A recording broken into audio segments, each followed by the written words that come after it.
You didn't come here for answers, maybe not even for sleep, maybe just to be somewhere soft. Here, the stories don't push, they float. The air barely shifts. Somewhere, something creaks, maybe a chair, maybe just your own breath brushing the hush. A ripple moves across a surface that doesn't seem to be water, and then stills again. The walls feel like parchment, not holding you in, just listening. Whatever warmth you carried, it wouldn't have lasted the night. Let's not stretch this too fast. If something about this quiet spiral makes the night pass easier, you can subscribe. Only if you'd want to hear the next one drift by. And if you're still awake, say where the night found you. I read them all, even the ones that only meant to stay a minute. Now let the dark stay dark. Let whatever follows arrive slowly, like it's always been here. You don't have to keep up. Just listen.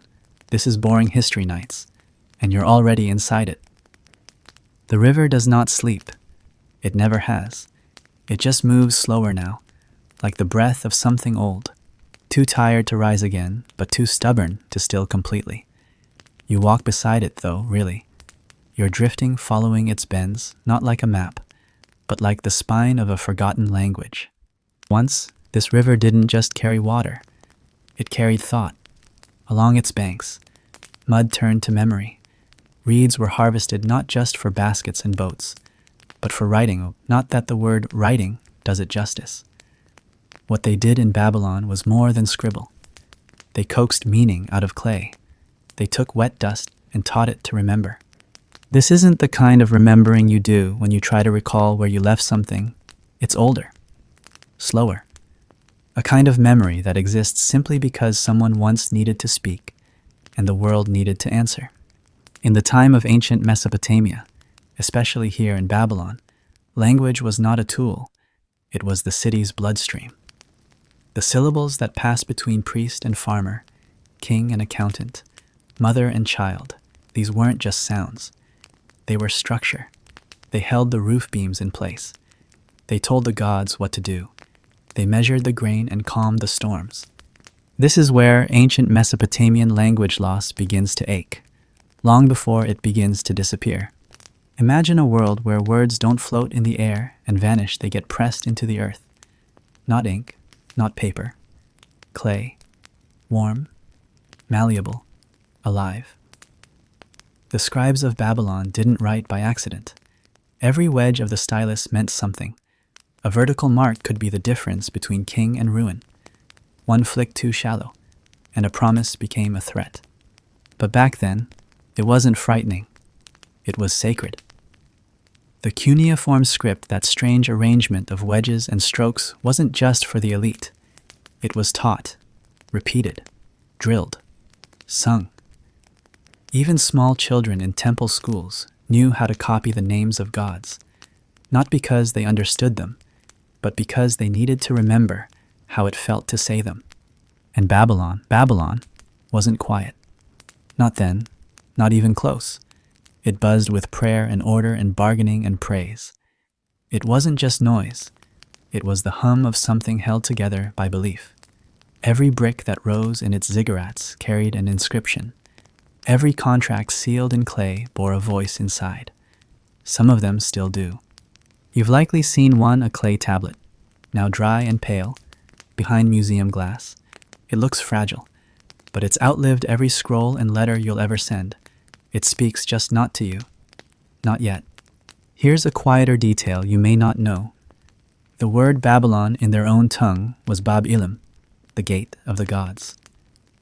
But to pass through it, you had to know the words, not just speak them, understand their weight, that the word for justice had 3 meanings, depending on who you were, that bread could also mean agreement, that rain could mean mercy or punishment, depending on the direction it fell.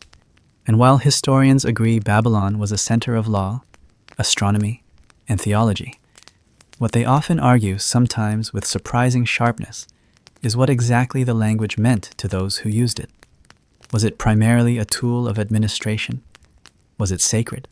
Was it protection or, as some fringe scholars suggest, Was it a way to remember things no one was ready to say out loud? You pass an old stone now, or maybe it passes you. Either way, it has grooves worn into it by time and fingers and kneeling. Somewhere, long ago, someone recited something there, maybe for protection, maybe for the right to plant barley, maybe just to be heard, and if they said it clearly enough, it might have stayed just beneath the stone's surface, waiting for the right listener. Sometimes, you wonder if ancient Mesopotamian language loss wasn't about silence. Maybe it was just exhaustion. The same way a candle doesn't scream when it goes out. It just flickers. Then it stops. Even the gods adapted. The old ones, Enlil, Ishtar, Shamash, they were made of words. And so when the words stopped, so did they. Not with anger, with acceptance. Not every silence is empty. Some were designed that way, on purpose. And Babylon watched. It didn't collapse. Not at first. Its walls didn't crumble overnight. Its language didn't vanish in flame.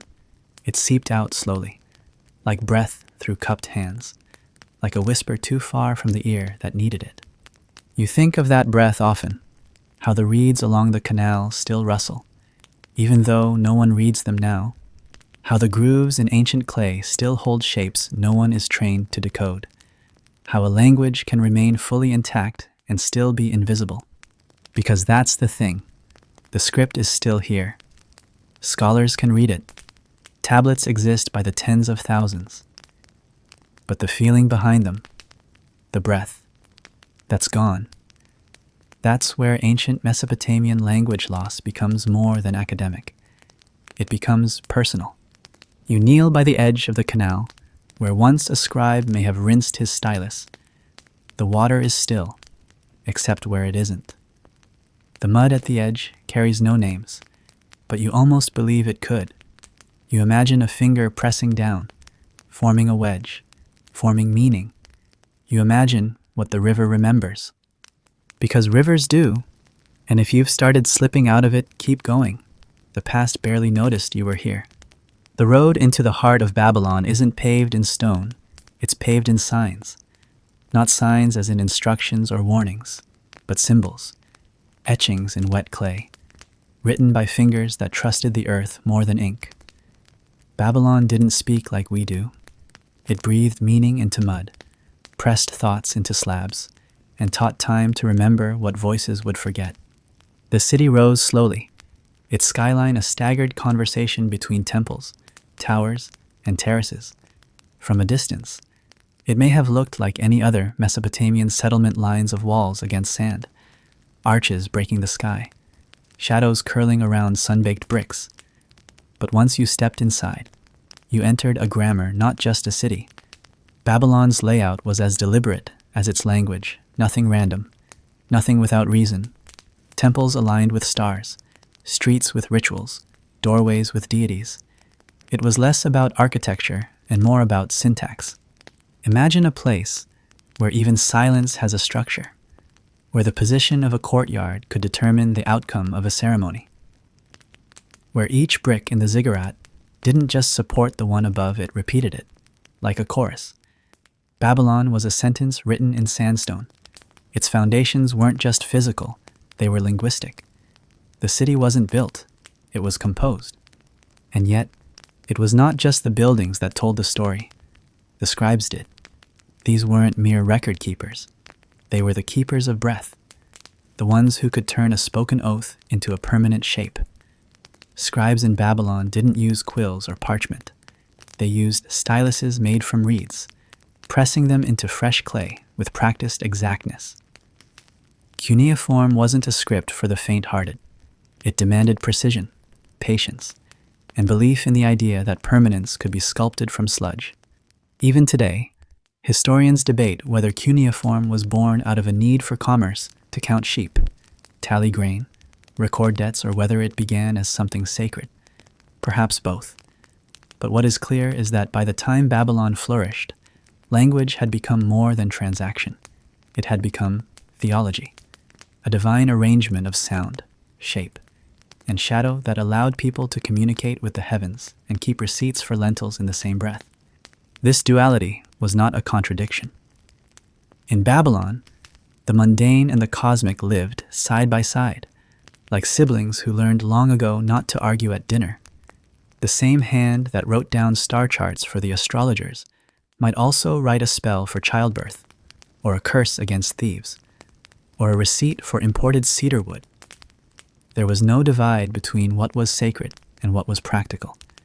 There was only language, and the endless forms it could take. But what made Babylon different from other cities wasn't just its scale or its walls. It was its belief in writing as an extension of identity. Names weren't just sounds, they were containers. A name could hold a lineage, a prayer, a warning. To speak a name was to stir the air into alignment. To write it, to inscribe it, was to ask time to remember it. That's why so many tablets began the same way, with invocations, blessings, titles. The scribe wasn't just stating facts, they were tuning the frequency, preparing the clay, like a singer clearing their throat before the first note. The act of writing in Babylon was ritual. The clay had to be right, not too dry, not too soft. The stylus had to be angled correctly. One wrong stroke could change the meaning entirely. There were over 600 different signs in the standard script, and thousands more in specialized contexts. Scribes trained for years to master them, copying models under the watchful eyes of teachers, their work stacked like steps toward fluency.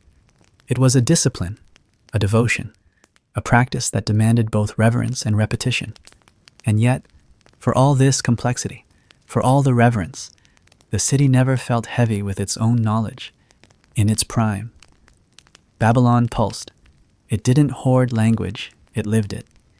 You could feel it in the rhythm of the markets, in the calls to prayer, in the low murmurs of astronomers on the rooftops tracing Saturn's path through a cloudless night. Even the walls bore witness. Many bricks in Babylon were stamped with inscriptions, not just builder marks, but blessings. You might walk on a road where every stone beneath your foot carried the king's name and a line of praise, every step a sentence, every journey a paragraph.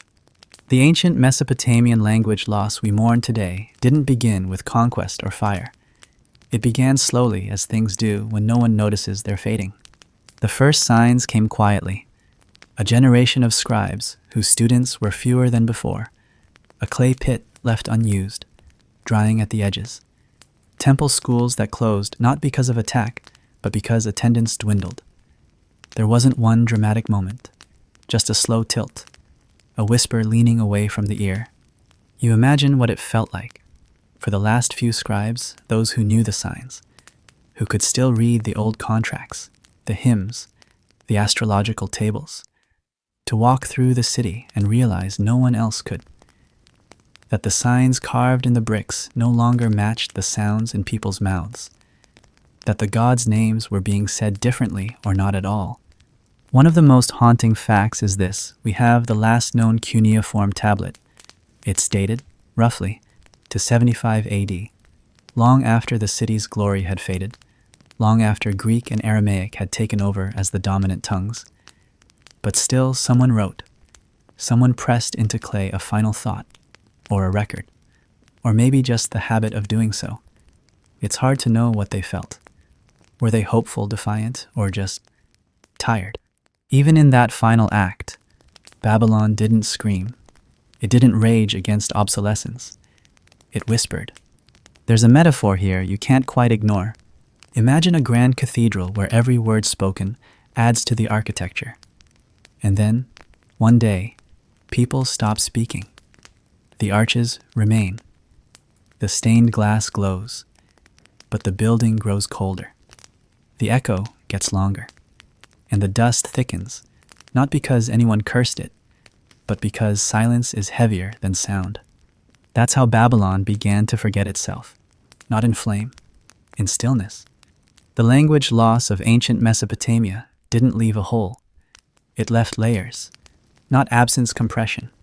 Words pushed down by newer words, meanings replaced not by force, but by frequency. Cuneiform wasn't outlawed, it was outlived.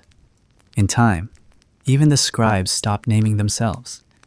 Earlier tablets often ended with the writer's name of final signature, a gesture of presence. But later ones, many are anonymous, perhaps out of humility, perhaps because they knew no one would remember them anyway. And still, the city stood. Babylon didn't vanish overnight. It lingered. Parts of it are still there. Some of its bricks still bear names that haven't been read in centuries, not because we lack the ability, but because we lack the moment. You pause by a stone that was once part of a threshold. The edges are worn smooth, not from erosion, but from use. Thousands pass through here, with baskets, with sandals, with dreams. Some may have whispered prayers as they crossed. Some may have shouted commands. The stone heard them all, but it remembers none. And maybe that's the final cruelty of language loss. Not that no one speaks the words, but that the words themselves stop waiting. The scribes of Babylon didn't wear crowns or wield swords, yet the weight they carried was perhaps heavier than both. While kings ruled for decades, a script could rule for millennia, and the scribes patient, anonymous, held the chisel. Their realm wasn't drawn on maps, but on soft clay, where memory and decree were the same shape, and where time wasn't measured in seasons, but in the preservation of thought. To understand the authority of the Babylonian scribe, you must first shed any modern image of the historian or clerk. These weren't passive recorders of past events. They were engineers of meaning, architects of law, and, in many ways, co-authors of the cosmos. A king could order a temple, but it was the scribe who etched the order into permanence. A priest could chant a hymn, but only the scribe could fold it into the earth itself. And unlike the elite of other ancient civilizations, Babylon's scribes emerged from a schooling system that was rigorous, expansive, and deeply respected. The Aduba, or tablet house, was no ordinary school. It was more monastery than academy, more forge than lecture hall. Inside, generations of boys hunched over clay, sweating in the Mesopotamian heat, their fingers smudged with dust and syntax. Hours were spent copying the same line again and again, not as punishment, but as reverence. These repetitions weren't mindless, they were incantations, rhythm made visible. Mistakes weren't erased, they were redone, reshaped. A poorly formed sign might be smashed, the clay reused. Memory was molded, but not cheaply. Every mark carried risk. Among the first lessons was how to hold the stylus correctly, not with the casual elegance of a pen, but with the firm intention of a mason. The stylus was wedge-shaped, carved from reeds taken from the riverbanks, the same river that ran past the ziggurats and whispered secrets to fishermen in the dark. That river and that stylus were siblings. Both carried knowledge. Both could shape the world, though in different tongues. Over time, the young boys learned more than signs. They absorbed stories not just of gods and kings, but of lawsuits, purchases, temple finances, celestial predictions. The tablets were their textbooks, yes, but they were also mirrors. Every person in Babylon had their reflection somewhere in a record: the woman who sold a goat, the man who accused his neighbor of stealing bricks, the priest who misread an eclipse. This immersion in detail gave scribes a power few others held. They were trusted not simply to record, but to mediate. Their hands translated dispute into symbol, transforming emotion into evidence, and belief into contract. That power wasn't feared, it was revered. Even the king deferred to the written word, because once a sign was pressed into clay and dried in the sun, it was binding. More than that, it was alive. Babylon had few natural defenses, no great mountain walls or dense forests to shield it, but it had scribes, and they held the city together with syntax. That's not poetic exaggeration. During periods of instability, invasion, drought, political shift, it wasn't always the soldiers who ensured continuity. It was the scribes. Even as empires fell and new powers rose, Scribes adapted, they translated, they preserved. While dynasties collapsed in the palace, the script endured in the back rooms of temples. But eventually, even the most resilient structures yield. The decline of cuneiform was not sudden. It arrived in increments, like a fog drifting through the gates. First, Aramaic gained ground not through violence, but through convenience. It was simpler, faster to write, easier to teach. The merchants took to it, followed by the administrators. The gods, in their silence, did not object. Then came Greek. With Alexander's conquests, Hellenistic influence spread across Mesopotamia. Greek became fashionable, necessary. Royal decrees were issued in it. Scholars began to study Aristotle instead of Anu. Slowly, cuneiform with its beauty and burden became a relic. But even then, some scribes held out. In the temple complexes, in the shadows of fading ziggurats, a few continued the old ways.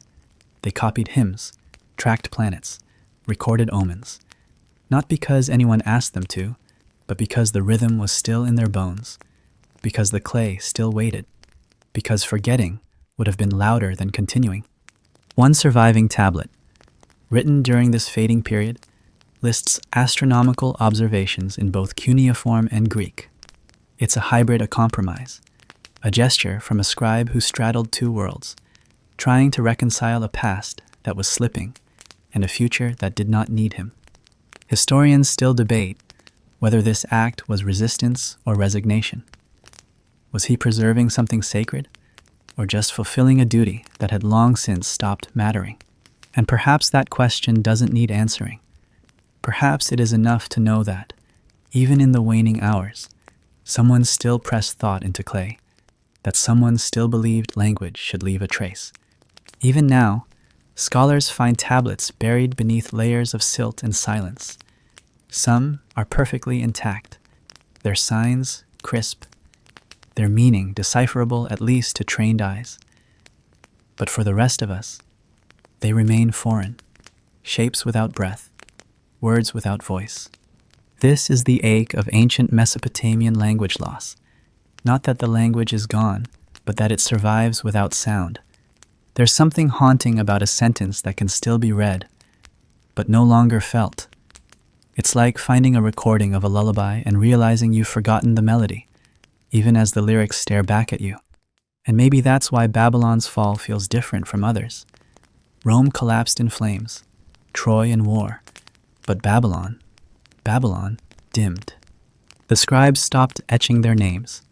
The temple schools closed one by one. The styluses dried and cracked.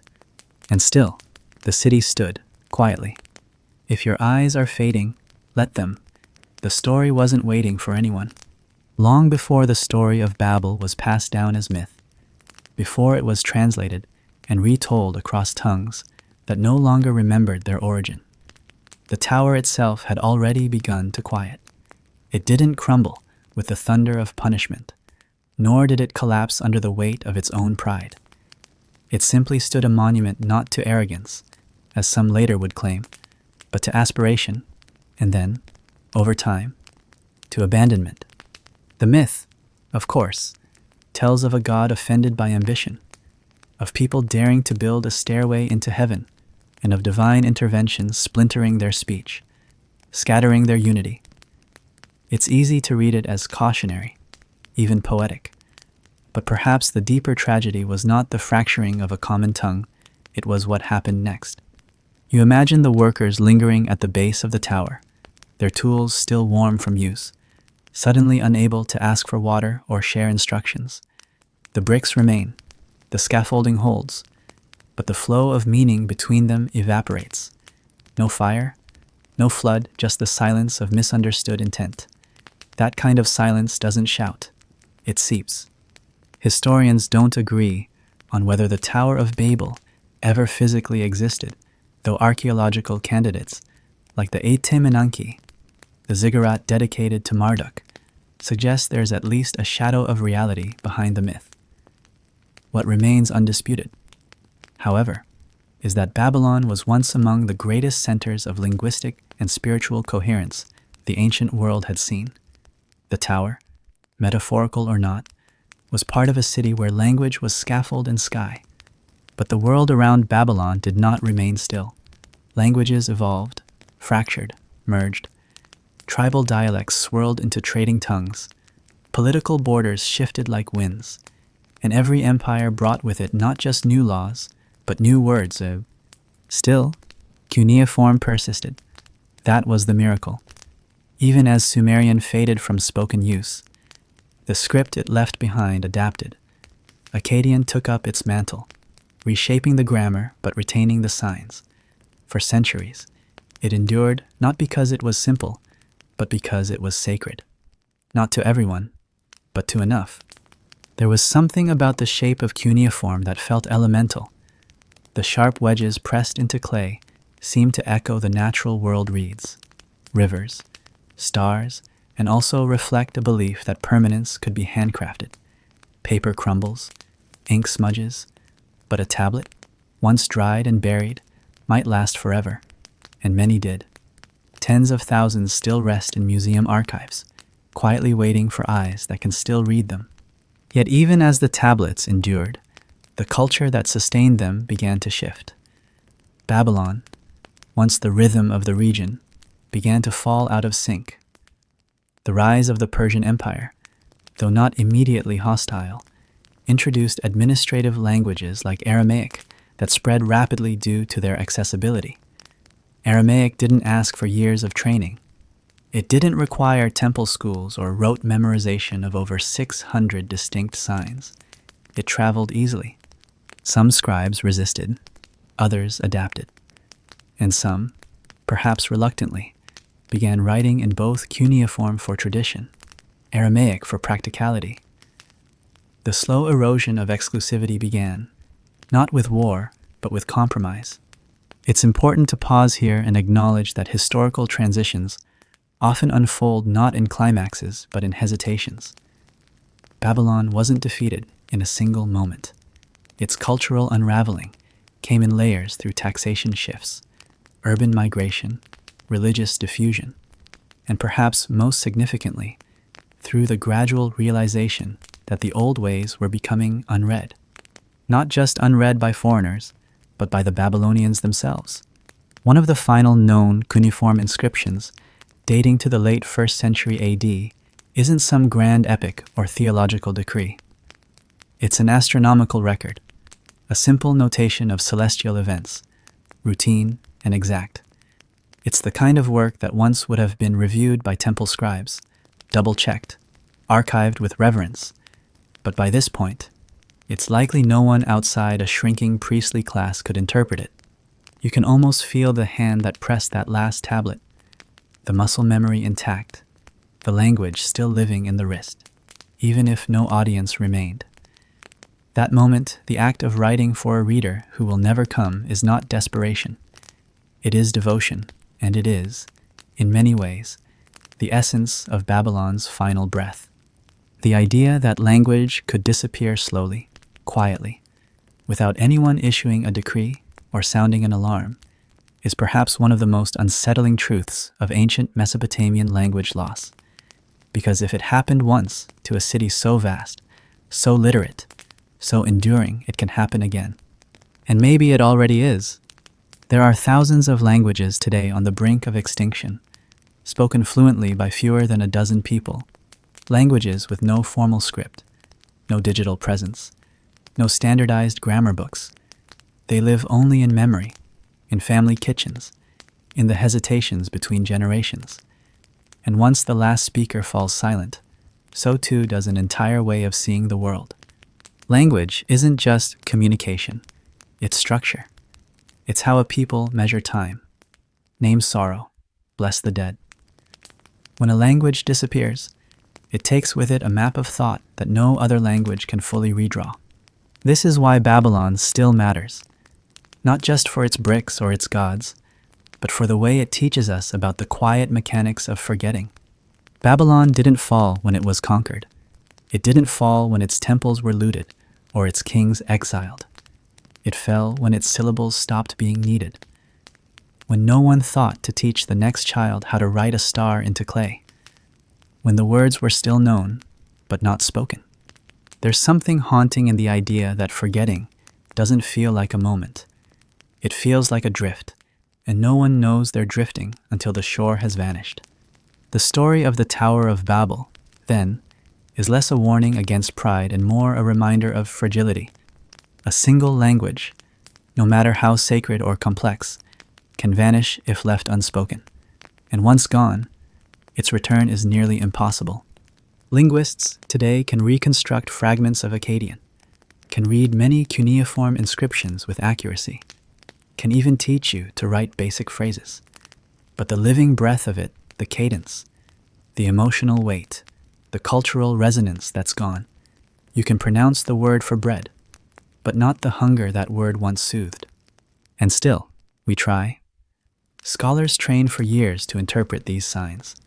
Digital tools help map the grammar. Museums carefully preserve the tablets in climate-controlled vaults. There is effort, intention, but no matter how skilled the translation, the echo remains just that, an echo, not the original voice. If none of this is making sense anymore, you're exactly where you should be. The gods of Mesopotamia didn't vanish when their temples were emptied. They faded slowly, tucked into corners of half-spoken prayers and the hesitant lines of scribes who still etched their names long after the altars had cooled. In Babylon, belief wasn't simply practiced, it was recorded. And as the records thinned, so too did the divine presence. The connection between writing and worship had always been tightly bound. When one frayed, the other loosened with it. In the golden age of the city, to invoke a god's name was to activate a chain of cosmic events. It wasn't metaphorical, the words themselves held force. Enlil's name, carefully written, could shape a legal outcome. Ishtar's presence, when inscribed in a hymn, could shift the mood of an entire ritual. These were not passive deities, they were responsive. And they lived inside the signs that carried them. Babylon's religion wasn't oral tradition, it was textual devotion. Temple rituals required scripts, not figuratively, but literally. There were tablets for morning offerings, tablets for equinox processions, tablets for funerary chants. The language used was precise, formulaic, and protected. The priesthood and the scribal class often overlapped, not because of convenience, but necessity. Without the scribes, the rituals couldn't proceed. Without the rituals, the gods wouldn't hear. And if the gods didn't hear well, what was left? But even divine grammar can wear thin. Over centuries, the rigidity of ritual began to press up against the elasticity of changing times. The meanings of old prayers became opaque. Some scribes copied the same lines for decades without fully understanding the idioms buried inside. They preserved the form, but not the music. It was as if they were playing notes from a broken instrument, all technique, no resonance. Still, they pressed on. Some because they believed. Others, perhaps, because the act of transcription itself had become the belief, a kind of faith in repetition. If they kept the words alive, maybe the meaning would return. Or maybe it never left, maybe it simply shifted beneath their awareness, like a current in a river too wide to see from the surface.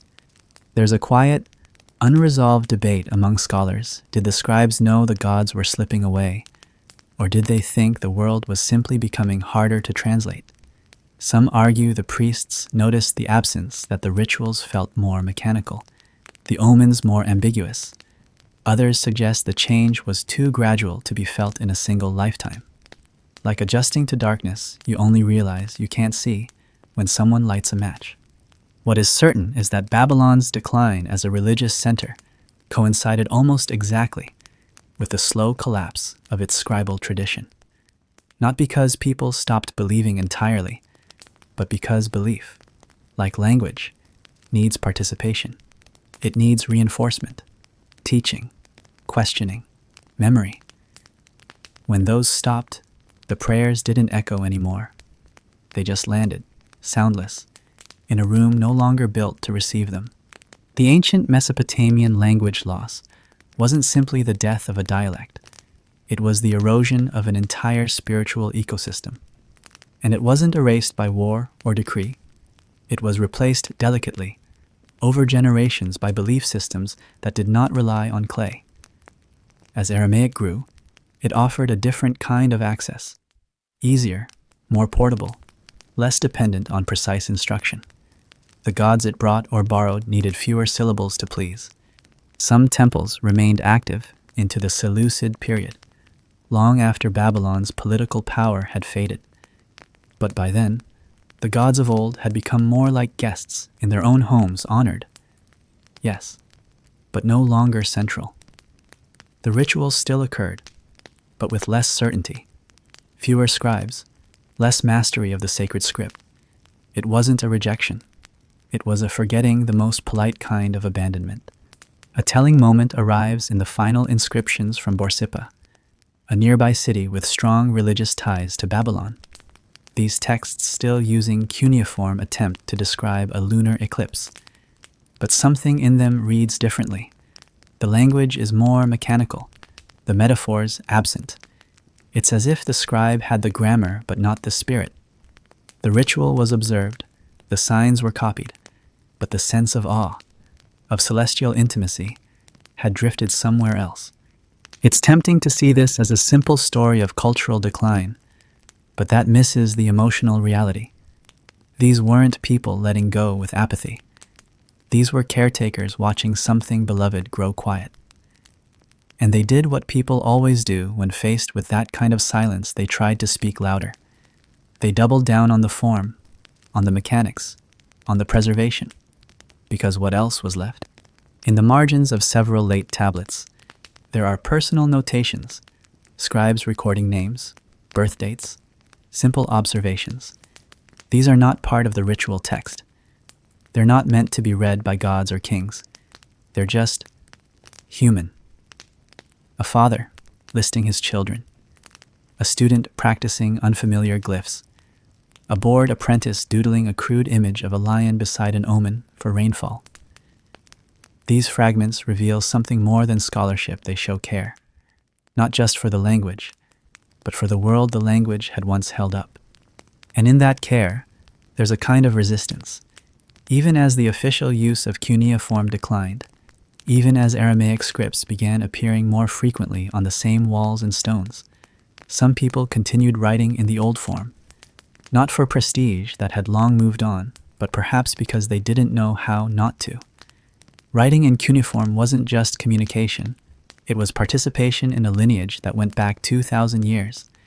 It was a tether, and they weren't ready to let it go. You have to understand how astonishing that is. Most written systems, when replaced, vanish within a few generations.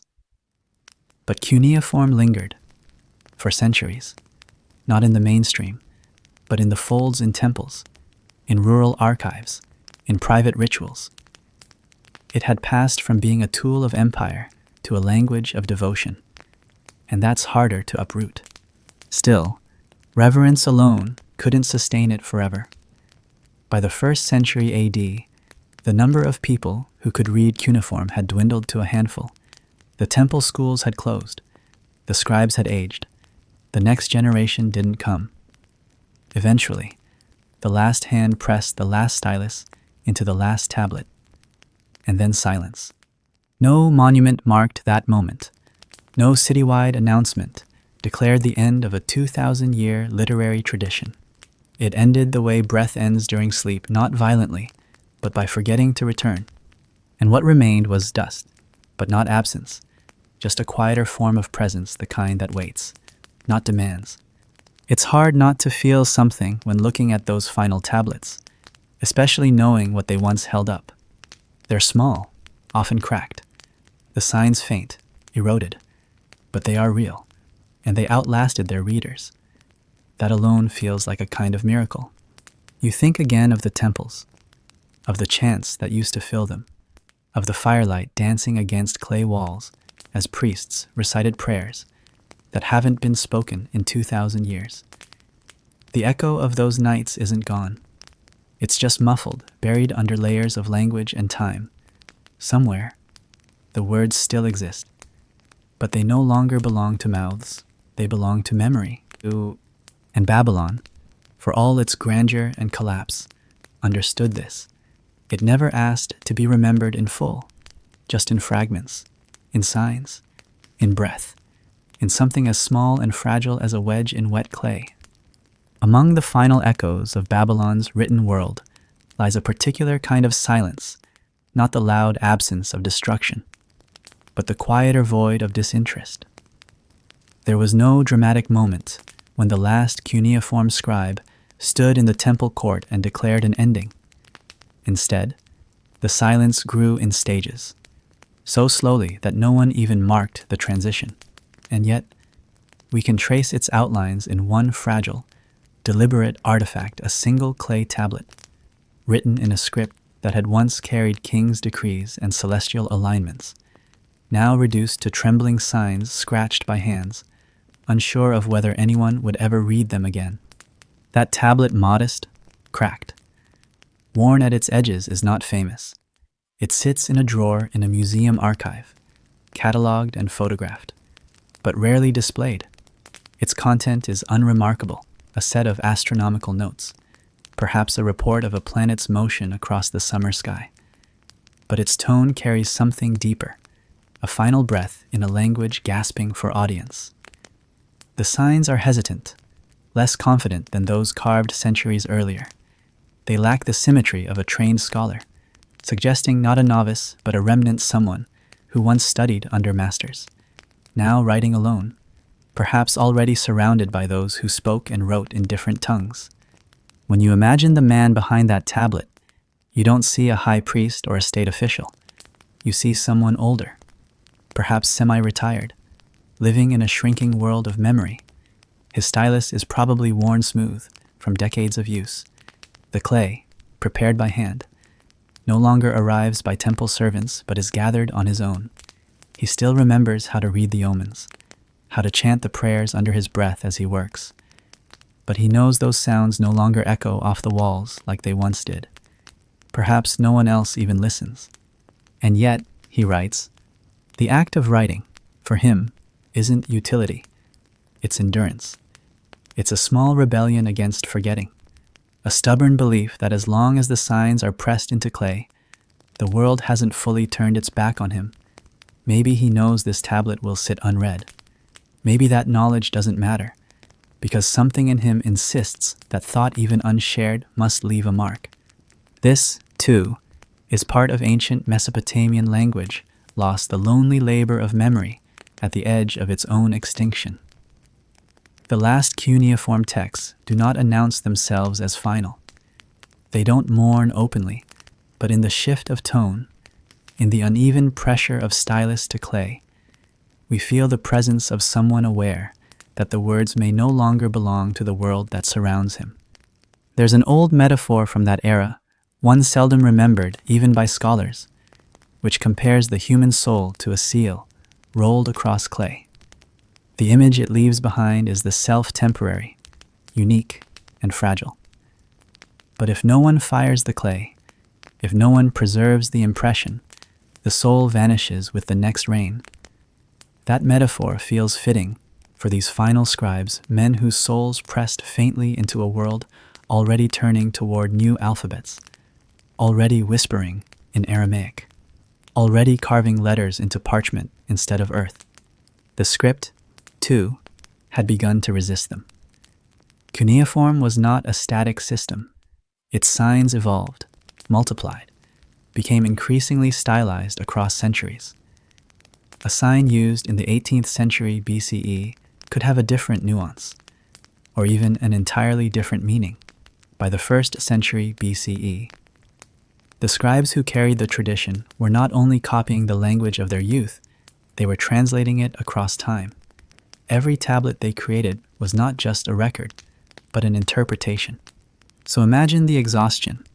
Each line they wrote wasn't only an inscription, it was a negotiation with centuries. It was an attempt to remain fluent in a language whose very ground was shifting. not because of corruption, but because of the natural drift of time and disuse. Words decay when left in isolation, and cuneiform, once shared between thousands, had become an echo chamber of one. Even the materials had changed. Once, Babylon's scribes worked with the finest clay, sifted, smoothed, refined to receive each stylus mark with clarity. But as the centuries wore on, and the centers of learning shrank, the clay grew coarser. The tablets from the later periods are often small, uneven, rushed. They are no longer civic declarations or temple records. They are scraps, remnants, whispers. And yet these whispers are powerful, because even now, they reach us. You can walk into a museum and see a late cuneiform tablet and, with training, read it. You can follow the curves of signs shaped by hands that lived under empires long buried. You can trace a line across 2,000 years of human memory, not through war or monument, but through symbols carved into mud. That longevity is astonishing. Historians still debate how much the final scribes understood of their ancestors' full lexicon. Some argue that the later inscriptions, particularly those in the Temple of Ezekiel, still show remarkable accuracy. Others point to the increasing simplification of signs and the repetition of stock phrases as signs of decline. But most agree on one thing: the scribes did not stop because they had to. They stopped because the world no longer spoke with them. It's a different kind of extinction, not one caused by violence, but by silence. And it's in this quiet that the tragedy deepens, because for centuries, these scribes believed that what they wrote would outlast them. In many ways, they were right, but surviving is not the same as being understood. The clay tablets endure, yes, but most of their meaning is lost, or fragile, or contested. The emotional resonance, the cultural depth, the casual wit or sorrow between the lines, those are things we can't reconstruct. To read a tablet is to read a skeleton of thought. You can piece together the structure, maybe even understand the grammar, but the breath is gone. And yet some breath remains, if only faintly, in the way the scribe etched a name with care, even when no reader remained, in the way they continued to annotate eclipses, long after no king would reward them, in the way they tucked a child's name into the corner of a tablet, not for record-keeping, but remembrance. That last tablet, the one written in trembled signs, is not only a record of a dying language, it's a mirror held up to every act of communication that risks fading. It's a question etched into clay. Who will listen when no one remembers how? That question doesn't need answering. It only needs to be asked. Because Babylon didn't vanish. It paused mid-sentence.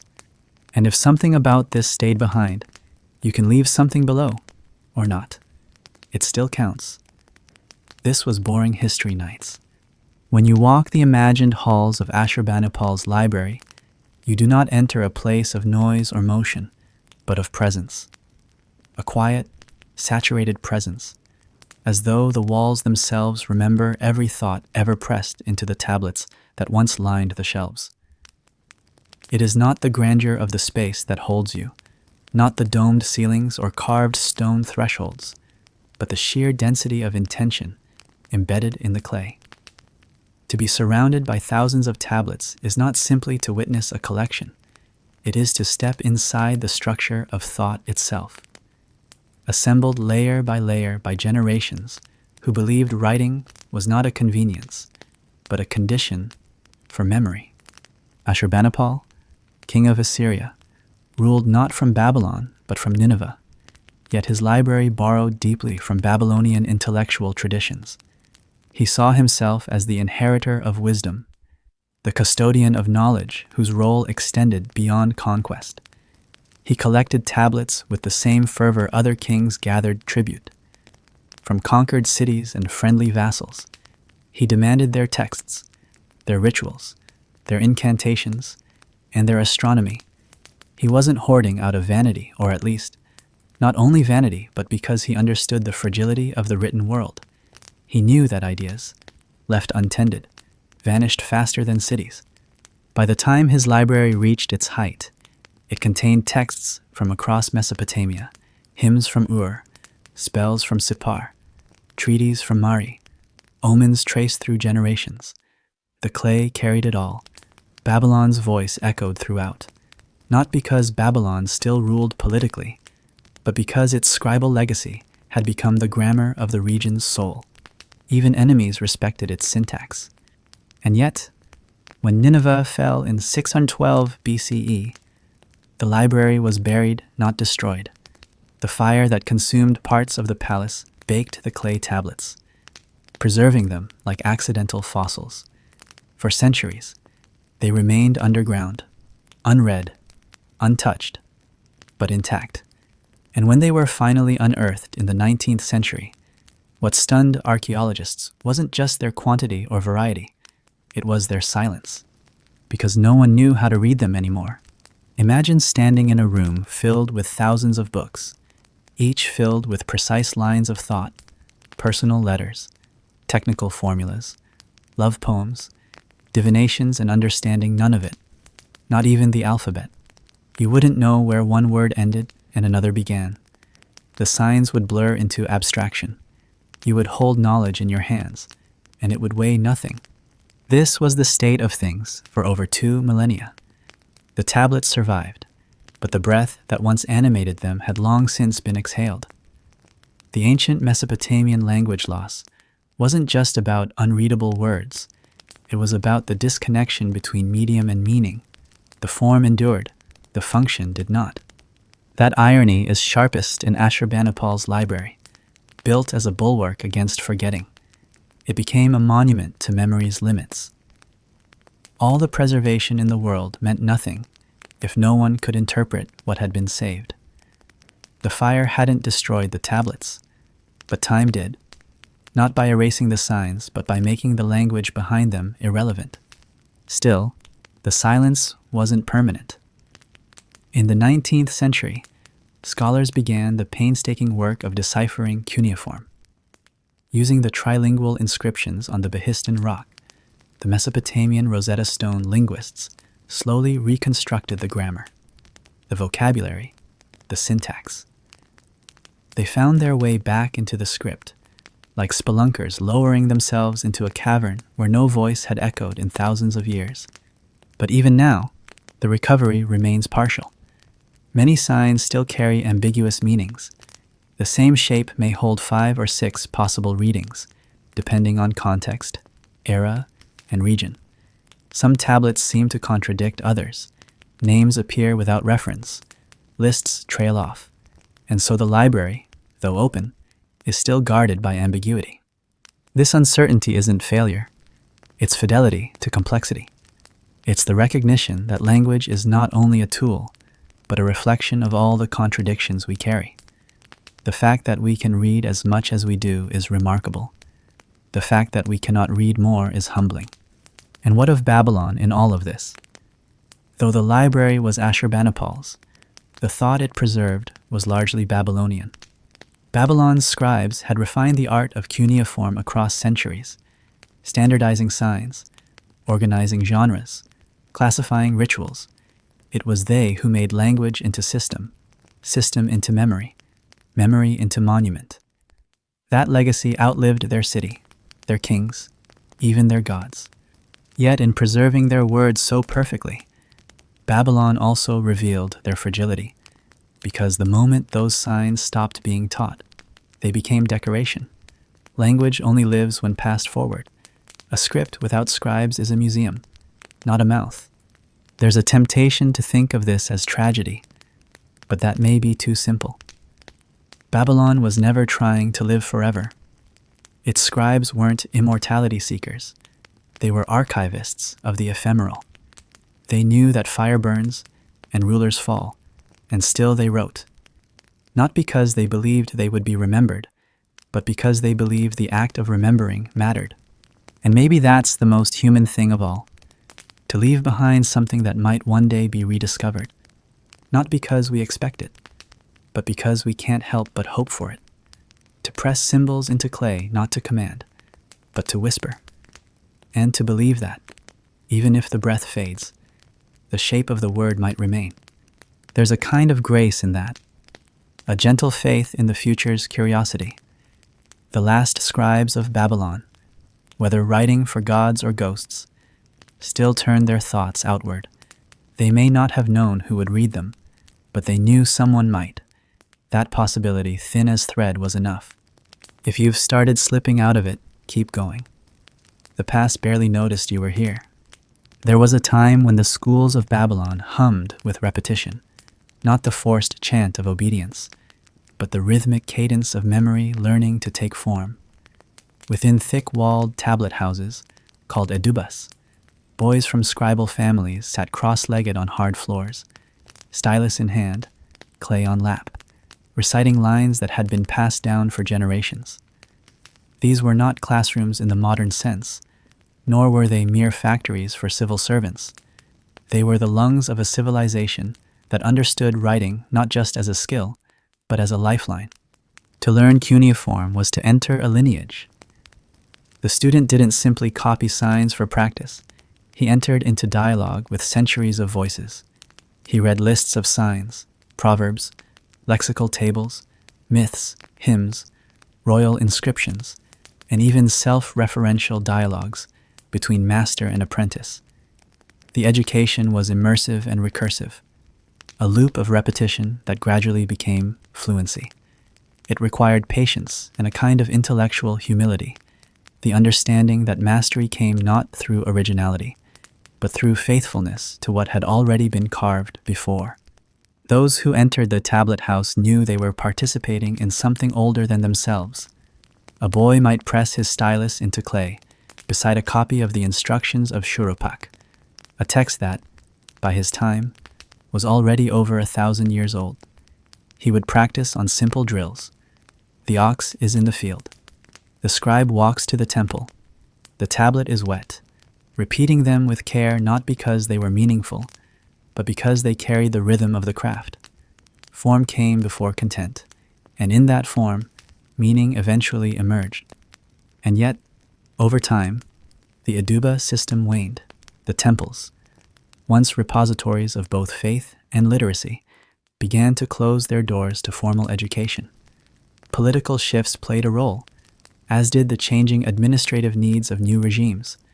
Aramaic-speaking officials, using alphabets rather than syllabaries, began replacing traditional scribes in many civic functions.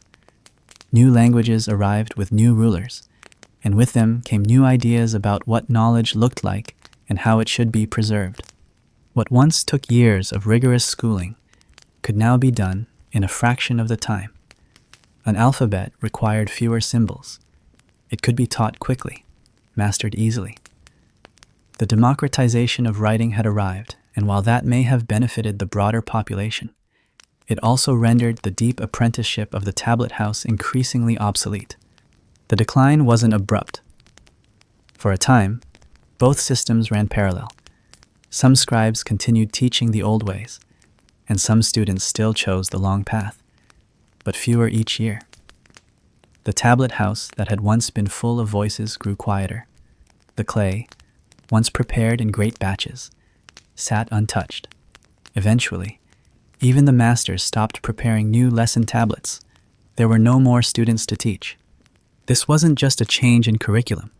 It was a structural collapse of a worldview. For Babylon, language was never merely a means to communicate. It was a ritual, a contract, a bridge to the divine. Without the act of teaching it, the bridge began to crumble. The moment writing ceased to be a sacred duty and became merely a tool, the Eduba ceased to have purpose. And when the last master of signs passed, there was no one left who could restore it. The tragedy of the school's silence isn't found only in the loss of grammar or script. It lies in the rupture of transmission. Language dies not when the last speaker falls silent, but when no one teaches it forward. For Babylon, that moment came slowly, not with the bang of conquest, but with the soft hush of disinterest. You might ask, why didn't someone preserve the school system? Why not record its methods more formally, archive its curriculum, safeguard its principles? The answer is less mysterious than it seems. Babylon had no reason to believe its knowledge was threatened. Its scribes had endured dynasties, wars, famines, and floods. They believed their tradition would persist, because it always had. But belief, however grounded in precedent, is still belief, and no system survives on inertia alone. When scholars today examine the final school tablets, they often remark on their poignancy. You can see the hand of a boy practicing a sign over and over, then suddenly stopping mid-line, as though interrupted. Some tablets show corrections by a teacher who must have known the class size was shrinking. Others are pristine, perfect copies of ancient proverbs, preserved so cleanly you'd think the scribe believed his work would be admired generations hence. Instead, they were buried, forgotten, dug up centuries later by archaeologists who had to learn, from scratch, how to interpret their markings. And yet, in that learning, there is something oddly cyclical. The modern decipherment of cuneiform was, in its own way, a kind of resurrection of the Aduba. Scholars sat in libraries surrounded by lexical lists and training tablets, slowly piecing together the ancient pedagogy, mimicking it, retracing the signs. They were not students in the original sense, but their work followed the same path: repetition, comparison, memory. It's tempting to think of the Aduba as a relic, a model of instruction too laborious for our fast-paced world. But there's something undeniably elegant in its structure. It believed that knowledge wasn't just information, it was relationship. You didn't simply learn cuneiform, you became someone shaped by it. The slow process of copying signs, of listening to the cadence of old proverbs, of hearing your teacher speak a word that no longer had everyday use. All of it reshaped how a student thought, how he saw the world, how he measured time and self. No modern classroom quite replicates that alchemy. There's a reflective echo here that lingers, not because it is loud, but because it is unfinished. The last Aduba didn't collapse. It exhaled. There's no need to rush. Not everything was meant to be remembered all at once. By the time cuneiform had reached the twilight of its use, its death was not marked by war or decree, but by gradual neglect. There was no moment of destruction, no grand fire that erased its archives, no royal mandate that silenced its scribes. Instead, its extinction unfolded like the slow dimming of a lamp, a series of quiet choices, overlooked conversations, and unmet apprenticeships. It didn't vanish in violence. It was simply uninvited. Unlike so many other endings in history, this one offered no drama, only fatigue. The scribes who once shaped the pulse of empires found themselves replaced not by conquerors, but by clerks. Instead of resisting, many simply adapted. They picked up alphabetic scripts and moved forward, not with resentment, but with resignation. There was no outcry, no protestation, no riot in the temple libraries, just a gradual turning away, one student deciding the old path was too long, one official realizing his reports were more legible in Aramaic. Slowly, the hands that knew the wedge-shaped signs were outnumbered by those who did not care to learn them. The truth is unsettling not because it is unfamiliar, but because it feels so contemporary. We often think language dies with thunder, with sharp breaks and violent ends, but more often, it fades when it becomes inconvenient. When a newer system offers faster communication, fewer symbols, and easier training, people choose efficiency over inheritance. The shift from cuneiform to alphabet wasn't just technological, it was psychological. It was the reshaping of attention away from the patient art of pressing thought into clay, and toward the speed of ink and papyrus. And still, cuneiform resisted, not because it could prevail, but because some still believed in what it had held up. For centuries after it ceased to be practical, it lingered in religious rites, in ritual texts copied more out of reverence than necessity. This was not unlike an aging song repeated by an elder who knows it no longer stirs the heart of the village, but sings it anyway because the silence after would be unbearable. There is something profoundly human in that quiet persistence, the refusal to stop writing even when no one reads, the determination to preserve a structure of meaning even when it has stopped holding power. One might argue that this is the true measure of civilization, not the moment it expands, but the moment it chooses to remember when it no longer needs to. We see glimpses of this persistence in the few remaining tablets from the late Hellenistic and early Parthian periods, where Babylonian priests continued to compose horoscopes and omen records in the old signs.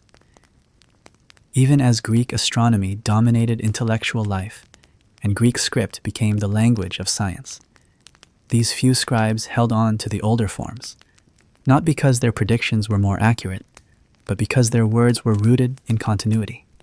It's tempting to romanticize these last scribes as martyrs of tradition, as noble resistors clinging to sacred forms. But the truth was likely more mundane and more poignant. They were perhaps not fighting for legacy, but for familiarity, for them. Cuneiform was not an ideology. It was the language of their prayers, the rhythm of their training, the texture of their daily work. To shift scripts would be not just to change tools, but to relinquish a part of themselves. And in that, there is a tenderness often missed in historical narratives. The end of cuneiform was not a failure. It was an exhaustion. It did not bow in shame, but in weariness. It had served its purpose for 2,000 years. It had measured eclipses, told stories, warned kings, recorded births and deaths and debts and floods and omens and stars. It had encoded gods and grievances, jokes and judgments, dreams and disasters. And when it was time, it didn't rage. It stepped aside. The archaeologist who first uncovered these final tablets wrote in his journal that they felt like murmurs from someone too tired to raise their voice. There was no lack of content. The texts were full, but something about the form felt hesitant, as though each line was aware of its own impermanence. This kind of historical fatigue isn't often discussed. We talk of decline, of collapse, of conquest, but we rarely speak of the quiet attrition of cultural will, the slow realization that a tradition, however beautiful, is no longer sustainable. The scribes of late Babylon didn't stop writing because they were conquered. They stopped because fewer people cared to understand what they wrote. And writing, in its deepest sense, is an act of communion. Without readers, it becomes a monologue whispered into a void. Yet even in its fading, cuneiform shaped what came next. The alphabets that followed Aramaic, Greek, Latin may have been simpler in form, but they inherited something of cuneiform's ambition, the desire to store memory, to standardize knowledge, to pass on not just information, but thought, the idea that a civilization could be held in script, that law and story and ritual could be shared across generations that did not vanish. It only changed shape. In this way, cuneiform did not die. It transformed. It gave way to what could carry memory further, not because it was defeated, but because it had reached the limits of its own structure. It handed the baton not in bitterness, but in breath. This is not the kind of ending most expect, but perhaps that's the point. Even in its decline, Babylon did not disappear entirely into silence. Beneath the dust and the debris, beneath the shifting powers of empires and the flow of new languages into old streets, the city kept speaking softly, without urgency, as though it no longer expected to be understood, but still had something to say. The remnants of its voice survived not just in texts or temples, but in the cadence of daily life. For those who stayed scribes, priests, merchants, elders, Babylon was not a ruin. It was still a rhythm. Among the artifacts from the city's later periods are clay tablets that, on first glance, appear formulaic lists of supplies, short letters about barley shipments, routine notes of tax and trade, but beneath their bureaucratic language lies something more intimate, a structure of thought still shaped by the old ways, still bound to the cadence of cuneiform, even as alphabetic scripts circled in.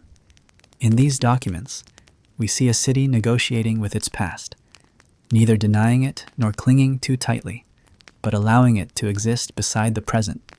What's most striking is how these texts continue to use cuneiform long after its political relevance has faded.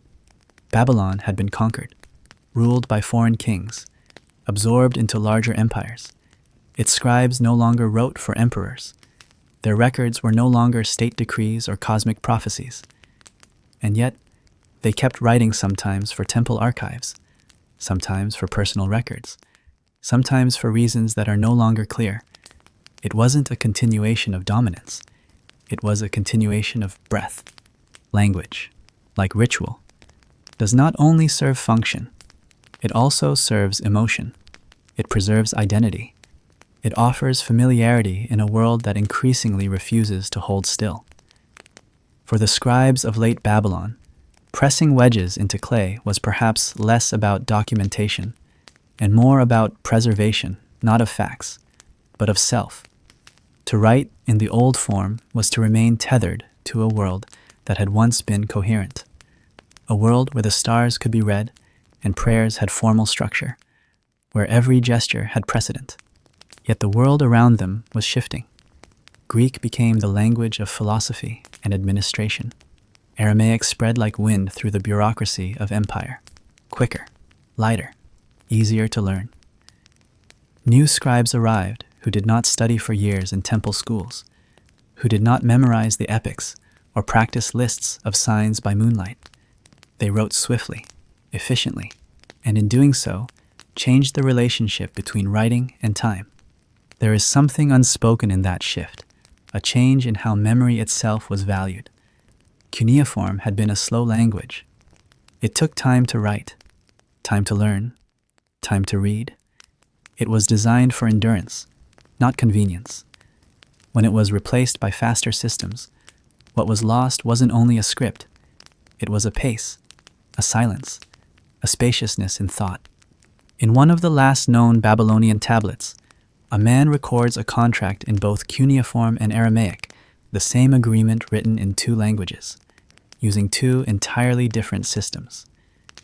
The cuneiform version is longer, more ornate, filled with traditional legal phrases whose meanings by then may have been more ceremonial than necessary. The Aramaic version is short, direct, and functional. Both say the same thing, but they feel different, one like a chant, the other like a receipt. It's a strange moment of overlap, like watching two centuries shake hands across a page. The scribe who composed that tablet likely knew both scripts and understood their significance.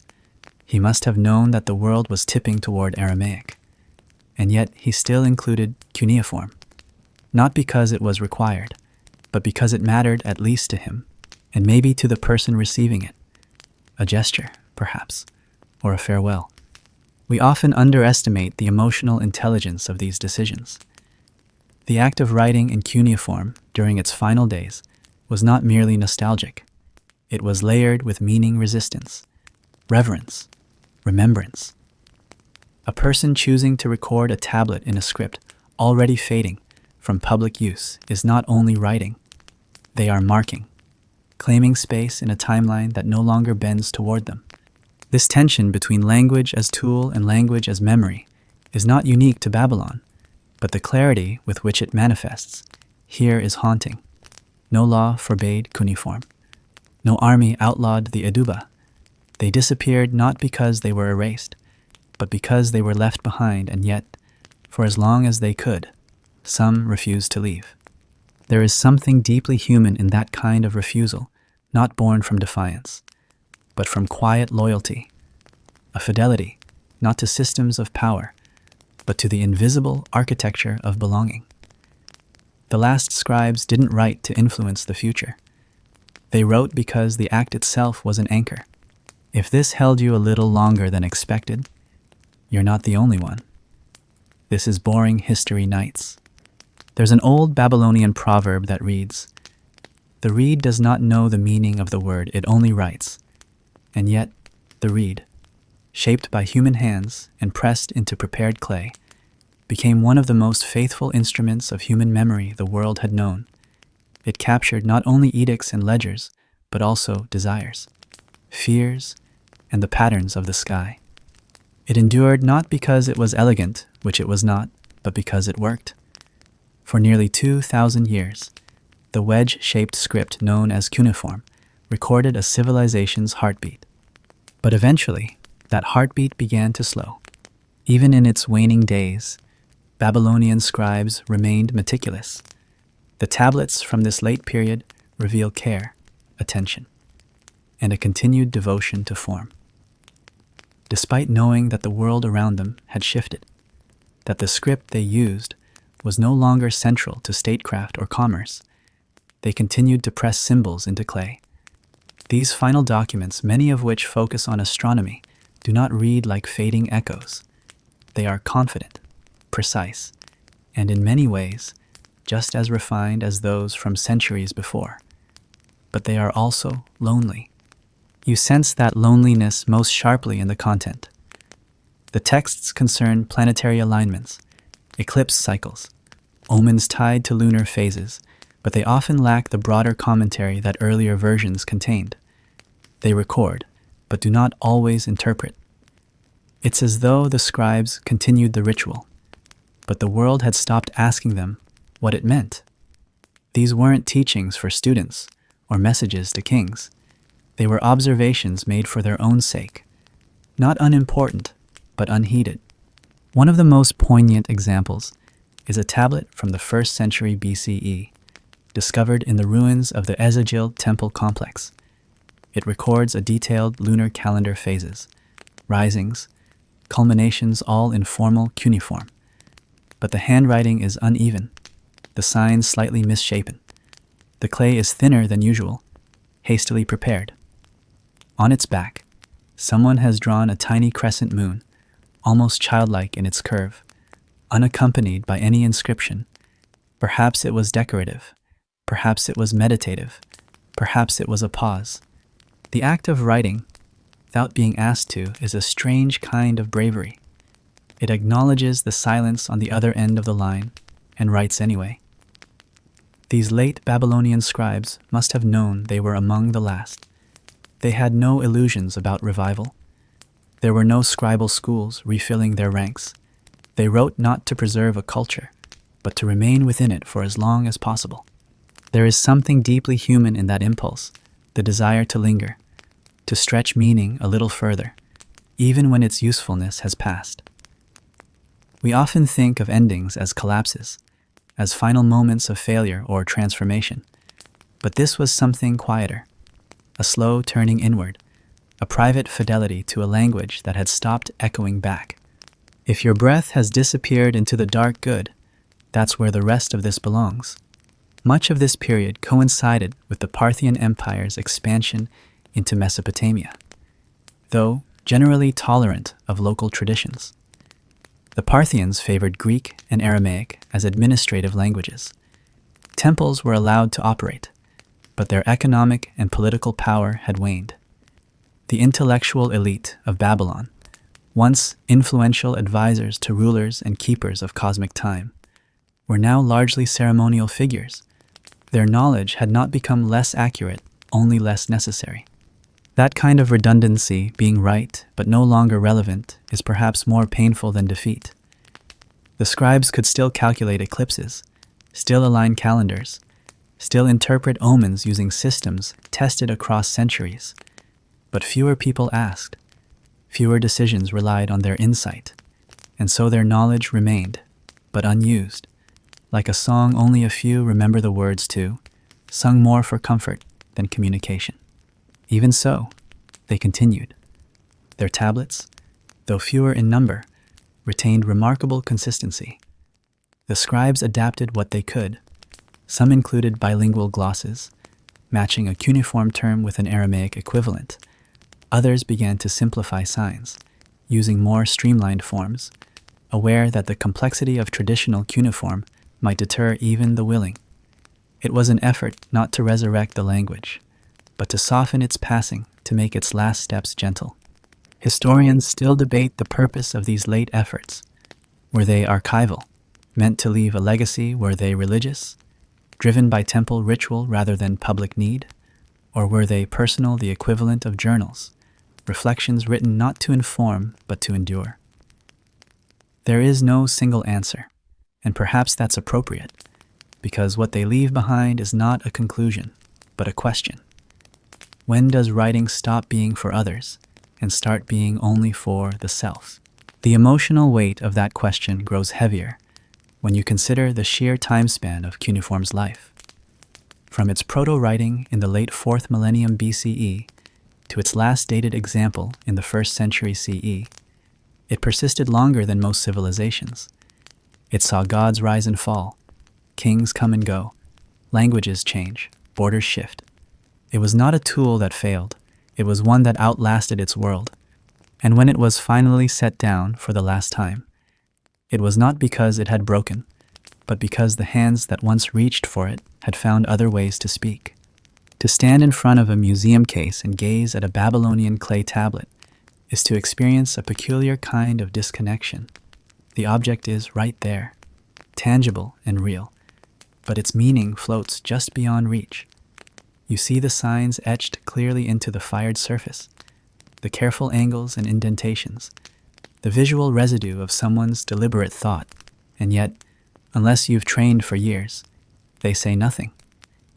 The silence is not from erosion or damage. The tablet itself is often immaculate. The silence comes from absence, not of the object, but of understanding. For centuries, the problem was exactly that the tablets survived, but the language that animated them had faded from collective memory. It was as though Babylon had spoken clearly into the world for 2,000 years, and then suddenly, inexplicably, began to speak a language no one else could follow. The effort to understand cuneiform again, to give voice back to clay, took generations, and even now, it remains incomplete.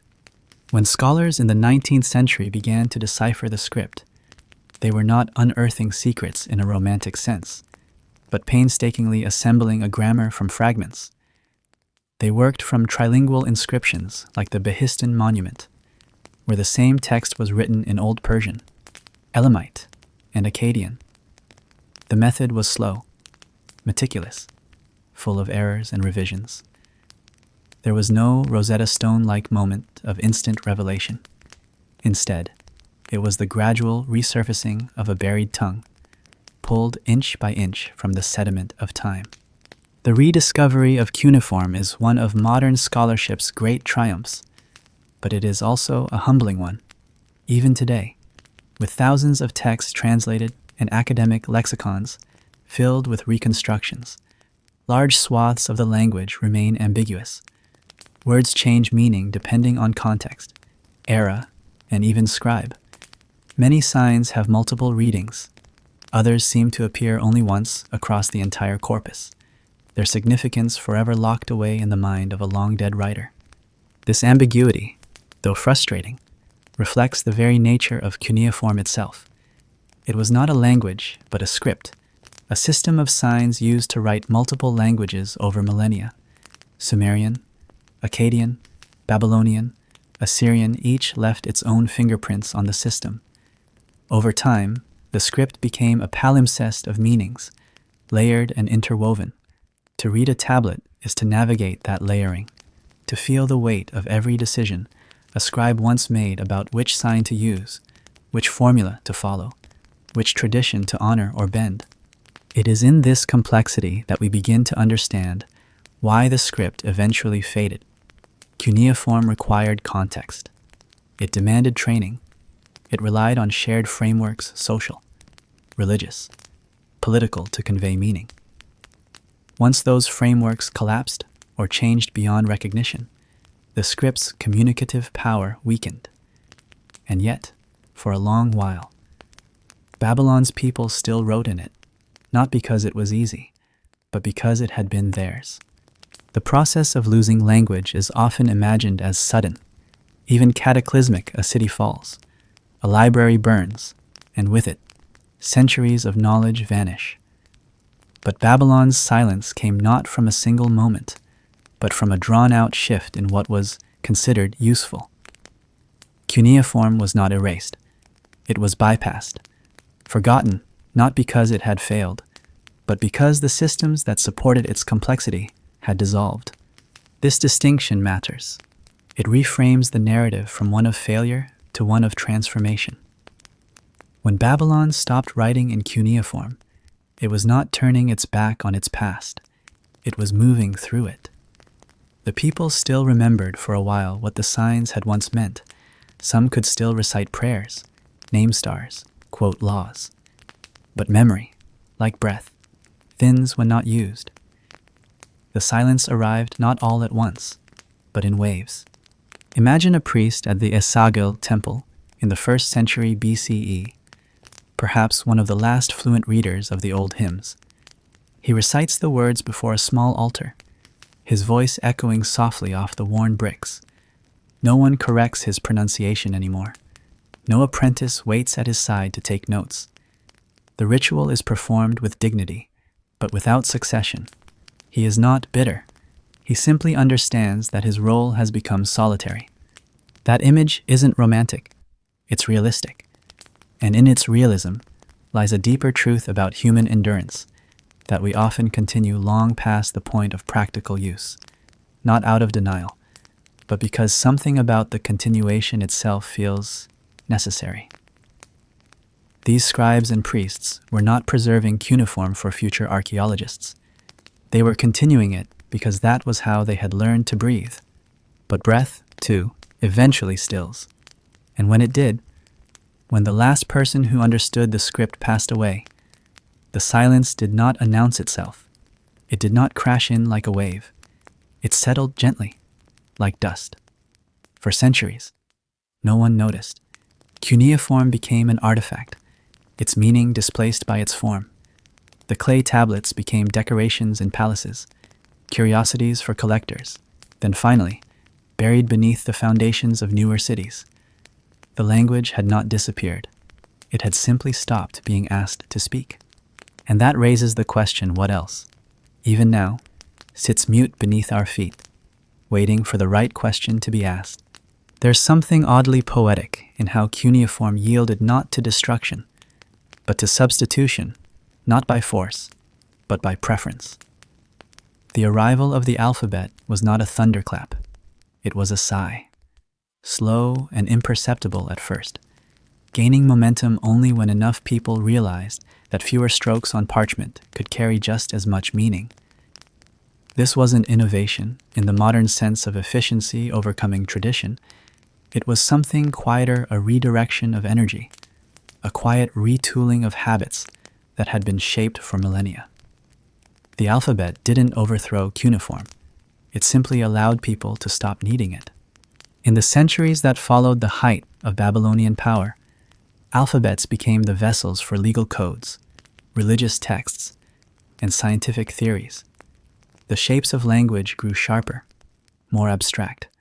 Papyrus and parchment, unlike clay, could fold. They could travel. They invited speed. Clay had offered durability, but at the cost of effort. To write in cuneiform was to build a sentence, not simply to jot it down. Every wedge was intentional. Every stroke was a choice. There was no scribbling, no casual note. The alphabet allowed for messiness, for marginalia, for improvisation, for emotional spontaneity. It gave writing a kind of breathless urgency that cuneiform, by design, resisted.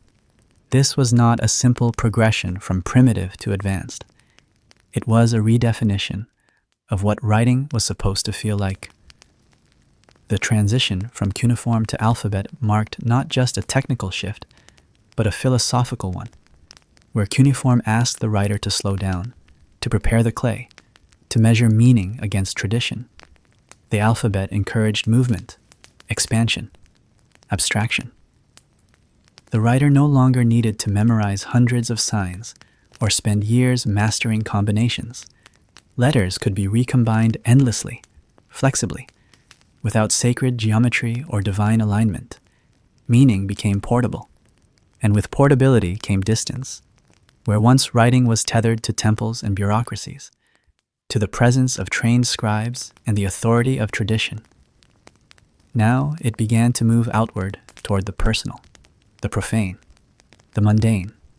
Recipes, jokes, letters to friends, annotations in the margins of philosophy, these became possible not only because of the materials used, but because of what the alphabet permitted.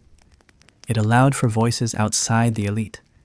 It opened the door to a different kind of memory, one less fixed, more fluid. In this sense, the alphabet didn't just replace cuneiform, it changed the contours of what memory itself could become. Still, one must be careful not to mistake progress for wisdom. The simplification of writing came at a cost. Something profound was lost in the transition, not just the signs themselves, but the worldview that shaped them. Cuneiform was not simply a means of transcription, it was a mirror of the world that birthed it. Its complexity reflected the interconnectedness of its society, religion, astronomy, law, agriculture, all were encoded within its signs. The scribe was not merely a writer, but a translator between cosmic order and human action. The alphabet, by contrast, was agnostic. It didn't care what you used it for. It could encode wisdom or nonsense, poetry or propaganda. Its power lay in its neutrality. It did not guide the hand, it followed it. That openness has allowed it to survive, to adapt, to grow, to infiltrate nearly every modern language. But in doing so, it shed the weight that once made writing a sacred task. It is here that cuneiform's legacy becomes strangely haunting, not because it failed, but because it asked more of us than we were willing to continue giving. It demanded patience, reverence, memory. It was designed for a world where permanence was more valuable than convenience, where every text carried ritual significance. That world changed, as all worlds do. But what cuneiform leaves behind is not merely an obsolete script. It leaves behind a question. What does it mean to write when writing is no longer sacred? In the transition, something else began to happen, something more subtle than conquest or obsolescence. The tablets themselves, once tools of governance and ritual, became objects. The moment their script could no longer be read, they transformed. What was once a text became a texture. What was once a voice became a surface. People no longer interacted with them as readers, but as observers. They were touched, admired, collected, not understood. This aestheticization of meaning is not unique to cuneiform. It happens anytime a language falls out of use. Egyptian hieroglyphs suffered a similar fate for centuries. Their forms admired for their beauty long before they were deciphered. But with cuneiform, the effect is starker. Its wedge marks do not resemble animals or gods. They are abstract, geometric, stripped of representation. And yet, when set in neat rows across a tablet, they possess a quiet rhythm, a visual order that speaks, if not with words, then with form. Museums are filled with these mute texts. Tourists pass them, pause briefly, read the placards. Administrative tablet, 564 BCE. Lunar omen, Babylon. Few pause to consider the density of intention behind each one. Fewer still wonder about the person who pressed the signs, who they were, what they feared, what they hoped might outlive them. These objects are no longer voices. They are echoes. But the echo, if you listen closely, still carries weight. It is in the scratch of the stylus against clay, the way the signs sloped slightly when the writer grew tired. It is in the places where corrections were made, where signs were scraped and re-etched. It is in the thumbprint accidentally pressed into a corner. These are not just marks. They are residues of presence. They remind us that history is not merely events and empires, but the accumulated gestures of hands trying to make sense of the world. The alphabet, for all its advantages, cannot replicate that tactile intimacy. It offers speed, flexibility, and reach, but not weight. Clay bears weight. It resists. It makes you feel the cost of every word. There is a kind of honesty in that, a gravity that demands you mean what you say, because to say it takes time, effort, and permanence. When a Babylonian scribe pressed his stylus into the wet surface, he wasn't just conveying meaning, he was leaving a mark that might outlast the breath that formed it. Each abandoned tablet, then, is not merely a lost message. It is a sentence that was no longer needed, a thought that once seemed necessary, now fossilized beneath the shifting sands of utility. But to call them abandoned is misleading. They weren't discarded. They were left deliberately, carefully, with the understanding that they might not be read for a long time, or ever again. That was not failure. That was trust. You might think of a book you once loved that now sits unopened on a shelf. You don't throw it away. You keep it, perhaps unread for years, because something in it once held you. The words may not come back, but the feeling does. That is what Babylon did with cuneiform. It didn't bury it in bitterness. It folded it into the dust, like something too valuable to destroy, but too heavy to carry further. That act of pausing mid-sentence is not defeat. It is generosity. It leaves space for someone else to pick up where you left off, even if they do so centuries later, in another language, under another sky. As Babylon aged, its role within human imagination changed, no longer the seat of an empire or the axis of administrative life. The city began to shift into something stranger, a metaphor. Travelers still visited it often, not to do business, but to behold the idea of it. What had once been the center of a literate world became, over time, a symbol of what was lost when people stopped listening. Babylon had spoken for centuries in clay, in architecture, in ritual, but gradually, it became a place where people arrived not to learn its language, but to project onto its ruins their own stories about ambition, pride, confusion, and exile. By the 1st century CE, Babylon was already being framed through myth rather than memory. Roman writers described it not as a living city, but as a ruin. Its streets, once loud with priests, traders, and astronomers, had quieted to a hush interrupted only by wind and the occasional traveler's footstep. The temples still stood, some of them, though in partial collapse. Statues remained, weathered but upright. Tablets lay in heaps, broken or buried, but their meaning had faded, not in the clay, but in the minds of those who passed them. This transformation from reality into metaphor is not unique in the history of cities, but in Babylon's case, it is particularly vivid. The Tower of Babel myth had already given Babylon a kind of theological afterlife, a cautionary tale about human ambition and linguistic division. This myth, while rooted in earlier Mesopotamian architecture and cosmology, was retold with a new purpose to explain why the world had so many languages, and perhaps why divine understanding always felt just out of reach. Babylon became not just a location, but an archetype of confusion, of hubris, of longing for what cannot be fully spoken. But the historical Babylon was never confused. Its scribes knew exactly what they were doing. Its engineers constructed aqueducts and ziggurats with methodical precision. Its astronomers tracked planetary movements with calculations that rival modern models in elegance and complexity. The confusion, if it arrived at all, came later when those outside the culture tried to make sense of what they could no longer read. This gap between what Babylon was and what it became in collective imagination is perhaps the most poignant marker of its fate. To be misremembered is not to be forgotten, but it is a different kind of silence, one where the memory persists but the meaning distorts. The city still existed in texts and sermons and stories, but rarely as itself. Its clay tablets became props in narratives told by others. Its towers became metaphors for overreach.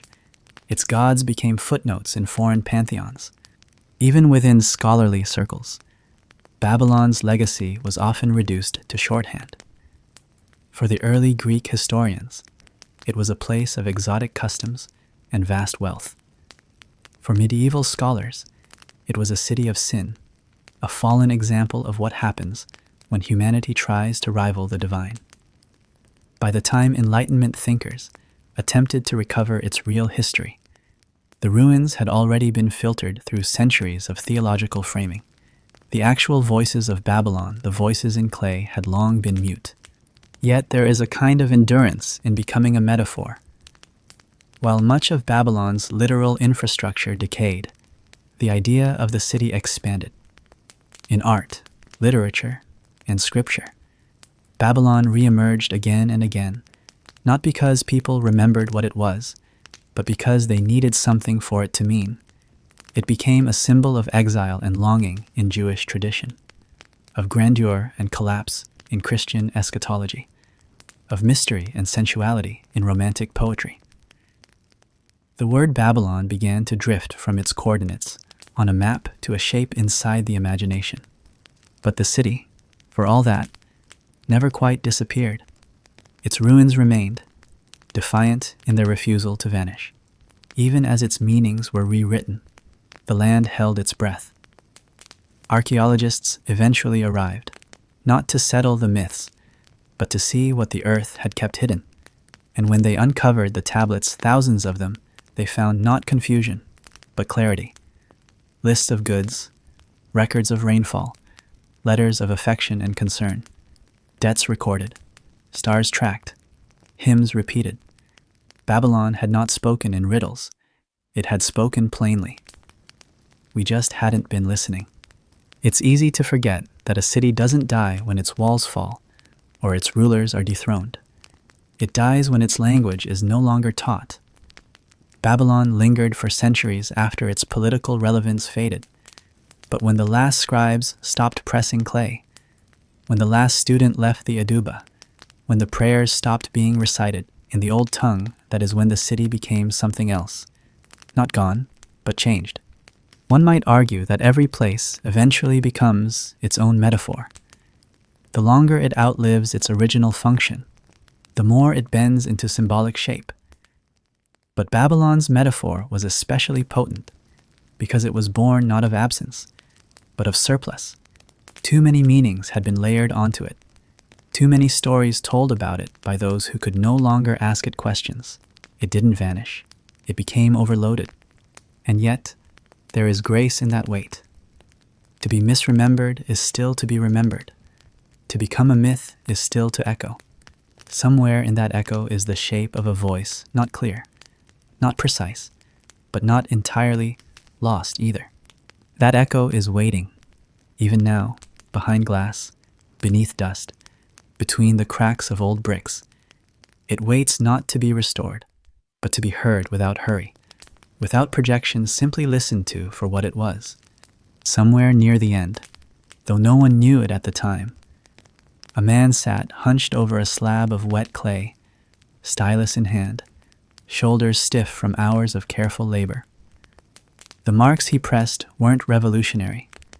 There were no proclamations or warnings etched into the tablet that sat beneath his hand, only a date, a transaction, a series of notations about grain and laborers. It looked like thousands of others, part of the unglamorous machinery of a society that had long since grown used to documenting itself in wedges and strokes.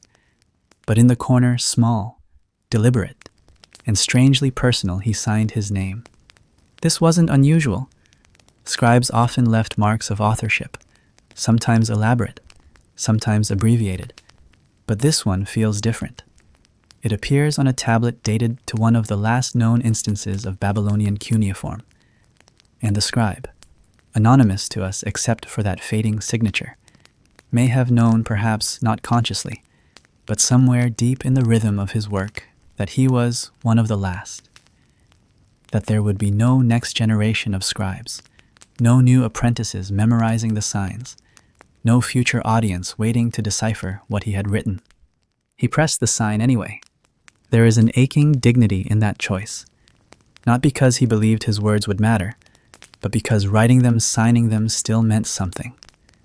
The gesture wasn't made for posterity. It was made for presence, to say I was here. I knew the code. I kept the rhythm, even if no one answered. The idea that language dies when its last speaker goes silent is a modern reduction. Language doesn't die. It lingers. It dissolves slowly into habit, into echoes, into architecture and gesture.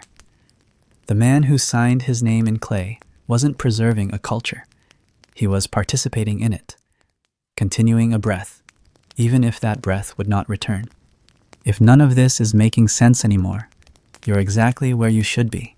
That's how cuneiform ended, not with a cry, not with a funeral, not with a final flourish, but with a hand tracing one last curve, one final wedge, one quiet name. The last clay scribe may not have known he was the last, but his work carried the soft gravity of conclusion, the kind that doesn't require ceremony to feel complete. Today, when that tablet is displayed in a museum, it sits in a glass case under carefully positioned lights. The label offers a translation, a date, a region, but the name, the scribe's name, is often ignored. It's not a famous name. It doesn't belong to a king, a general, a prophet. It's just a name in a corner. And yet, in many ways, it is the most human thing in the entire room. Because history doesn't remember most of us. It doesn't carve our names into monuments or sing our stories into legends. But that doesn't mean our marks are meaningless. Sometimes, the smallest inscription is the one that carries the most weight, not because it was noticed, but because it was made despite being unnoticed. In a time when the world was turning away from clay and toward parchment, when ink was replacing impressions, and the alphabet was reshaping thought into slimmer forms, this scribe chose to speak the old way, one last time. He didn't plead for remembrance. He didn't dramatize his task. He just did it, pressed thought into matter, named himself, and moved on. The humility of that act stands in contrast to the grandeur so often associated with Babylon, the myths of towers scraping the sky, of kings commanding the stars, of gods delivering verdicts in thunder. Those were real stories, born of real power, but they weren't the only stories. And perhaps they weren't even the ones that endured the longest. Because the city's true memory lies in these quieter gestures, the everyday inscriptions, the rhythmic records, the pauses between prayers. It is in the tablets that didn't seek an audience, the ones left behind like seeds rather than declarations. Babylon didn't preserve itself through monuments. It preserved itself through repetition, the same shapes pressed again and again into clay, long after the world had stopped asking for them.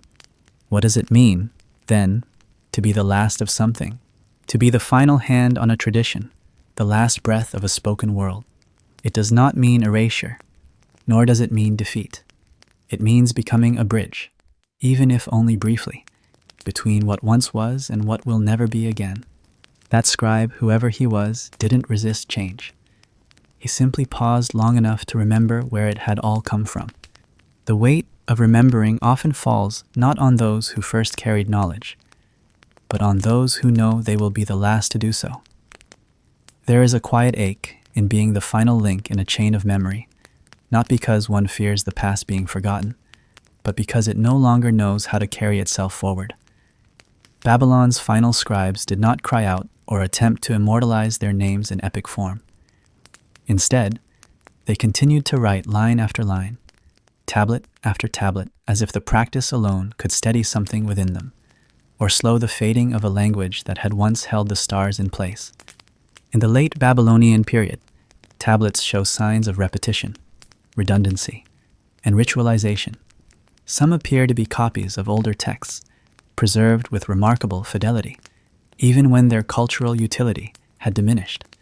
Others include prayers and hymns with phrases so archaic that it is doubtful the scribes fully understood them. And yet they wrote them anyway, their styluses pressing ancient syllables into fresh clay, like a ceremony still worthy of breath even if its meaning no longer lived in the bones of its practitioners. Perhaps the scribes weren't trying to preserve meaning. Perhaps they were preserving motion, the muscle memory of civilization. When the rest of the world had turned its attention to more agile scripts, to portable media and rapid transmission, these men kept to a method that required waiting, intention, and stillness. Cuneiform didn't thrive in speed. It asked the writer to slow down, to carve time itself into clay. To write was to witness, not to rush toward revelation, but to let it sediment slowly into form. You wonder, sometimes, if that was the point all along, not to pass on knowledge, but to inhabit it fully while it lasted. What if forgetting was never failure, just a softer way to hold weight? Aramaic, by contrast, was swift and flexible. It offered fewer characters, faster copying, and a broader linguistic reach. It met the world's new needs for administration, for commerce, for military coordination across vast empires. In a sense, it democratized writing. You no longer needed years of specialized training to communicate across borders or keep records. The alphabet spread because it was light. Cuneiform remained because it was deep. And when depth became less necessary than breadth, the preference shifted naturally.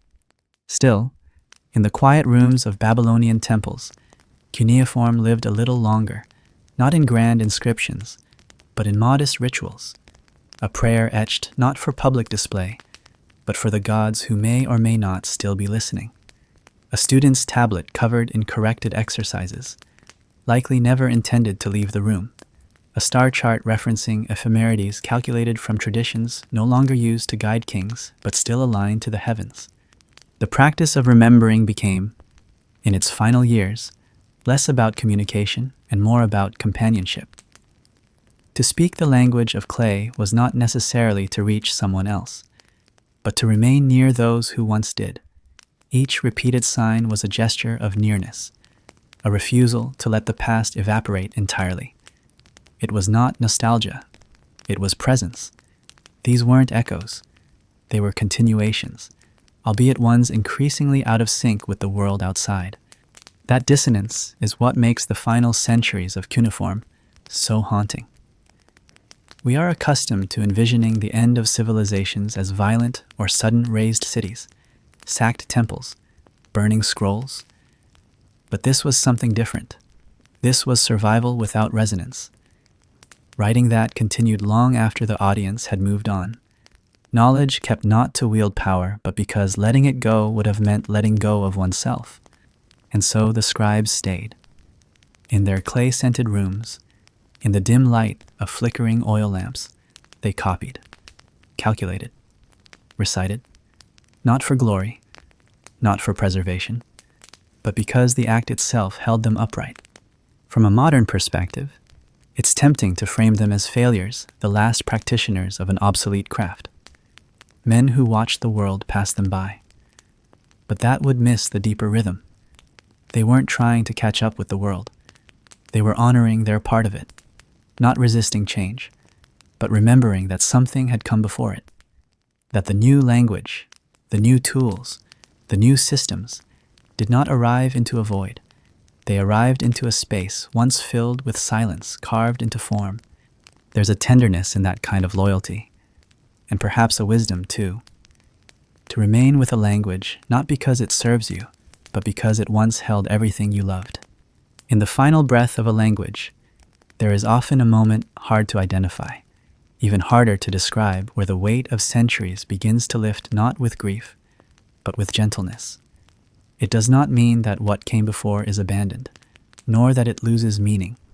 Instead, it becomes something else entirely, something quieter.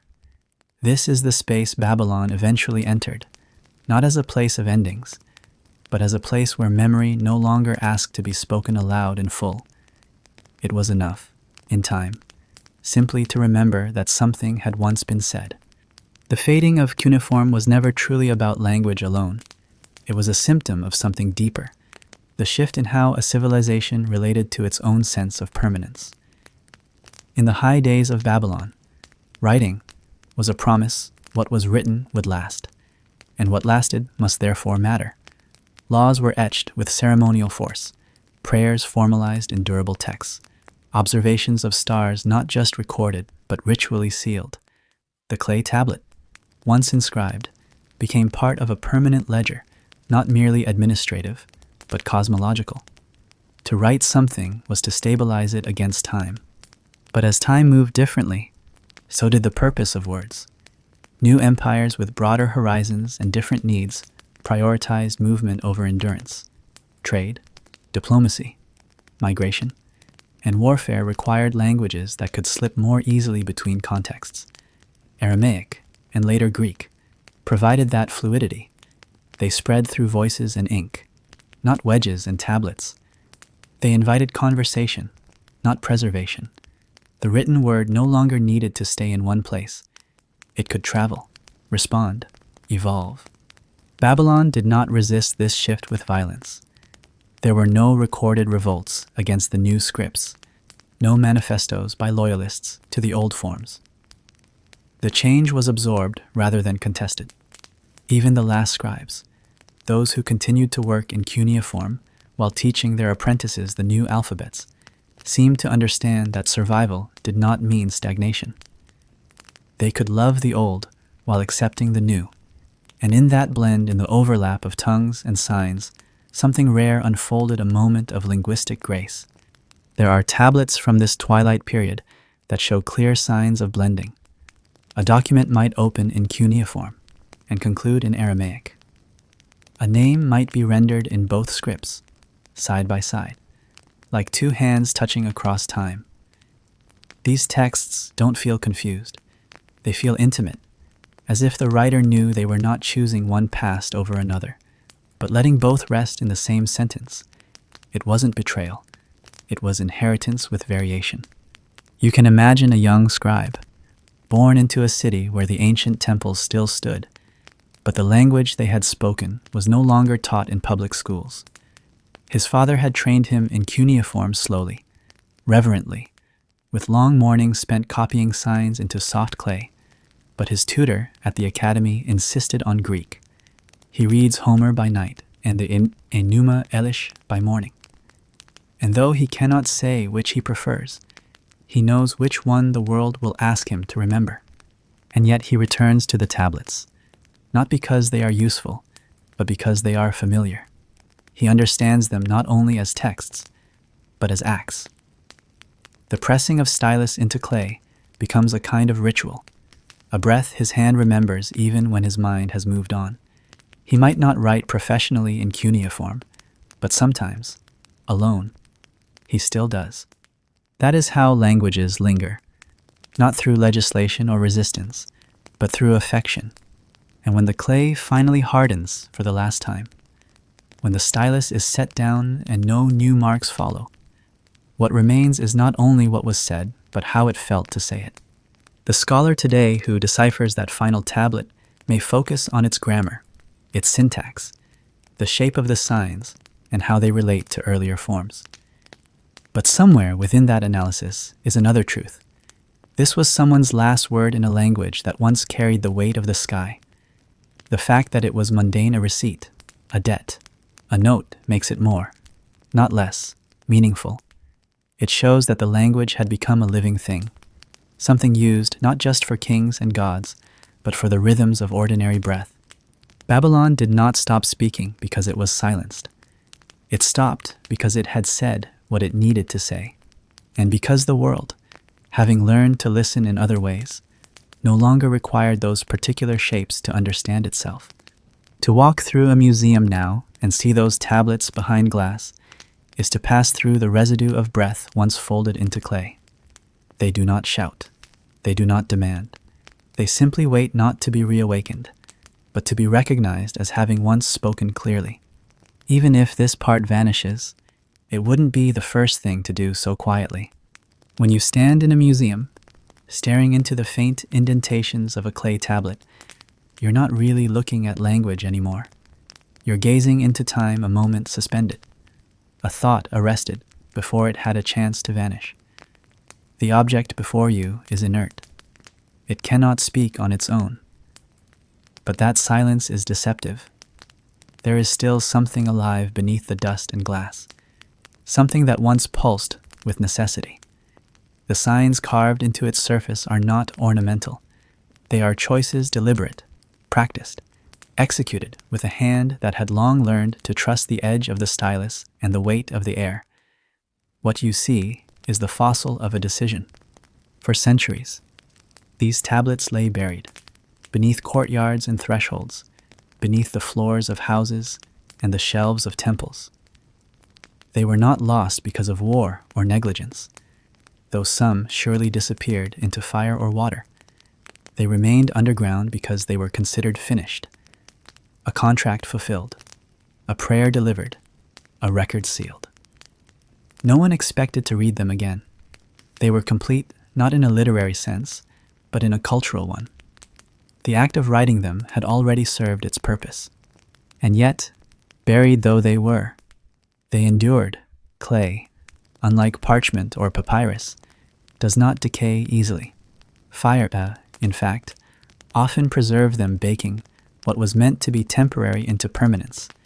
And so, millennia later, archaeologists would discover thousands upon thousands of tablets, not a single library, but entire strata of administrative lives, receipts, lists, inventories, letters, rituals, star maps, every imaginable dimension of daily and cosmic concern, each with the careful geometry of cuneiform, pressed into earth long before the word archaeology existed.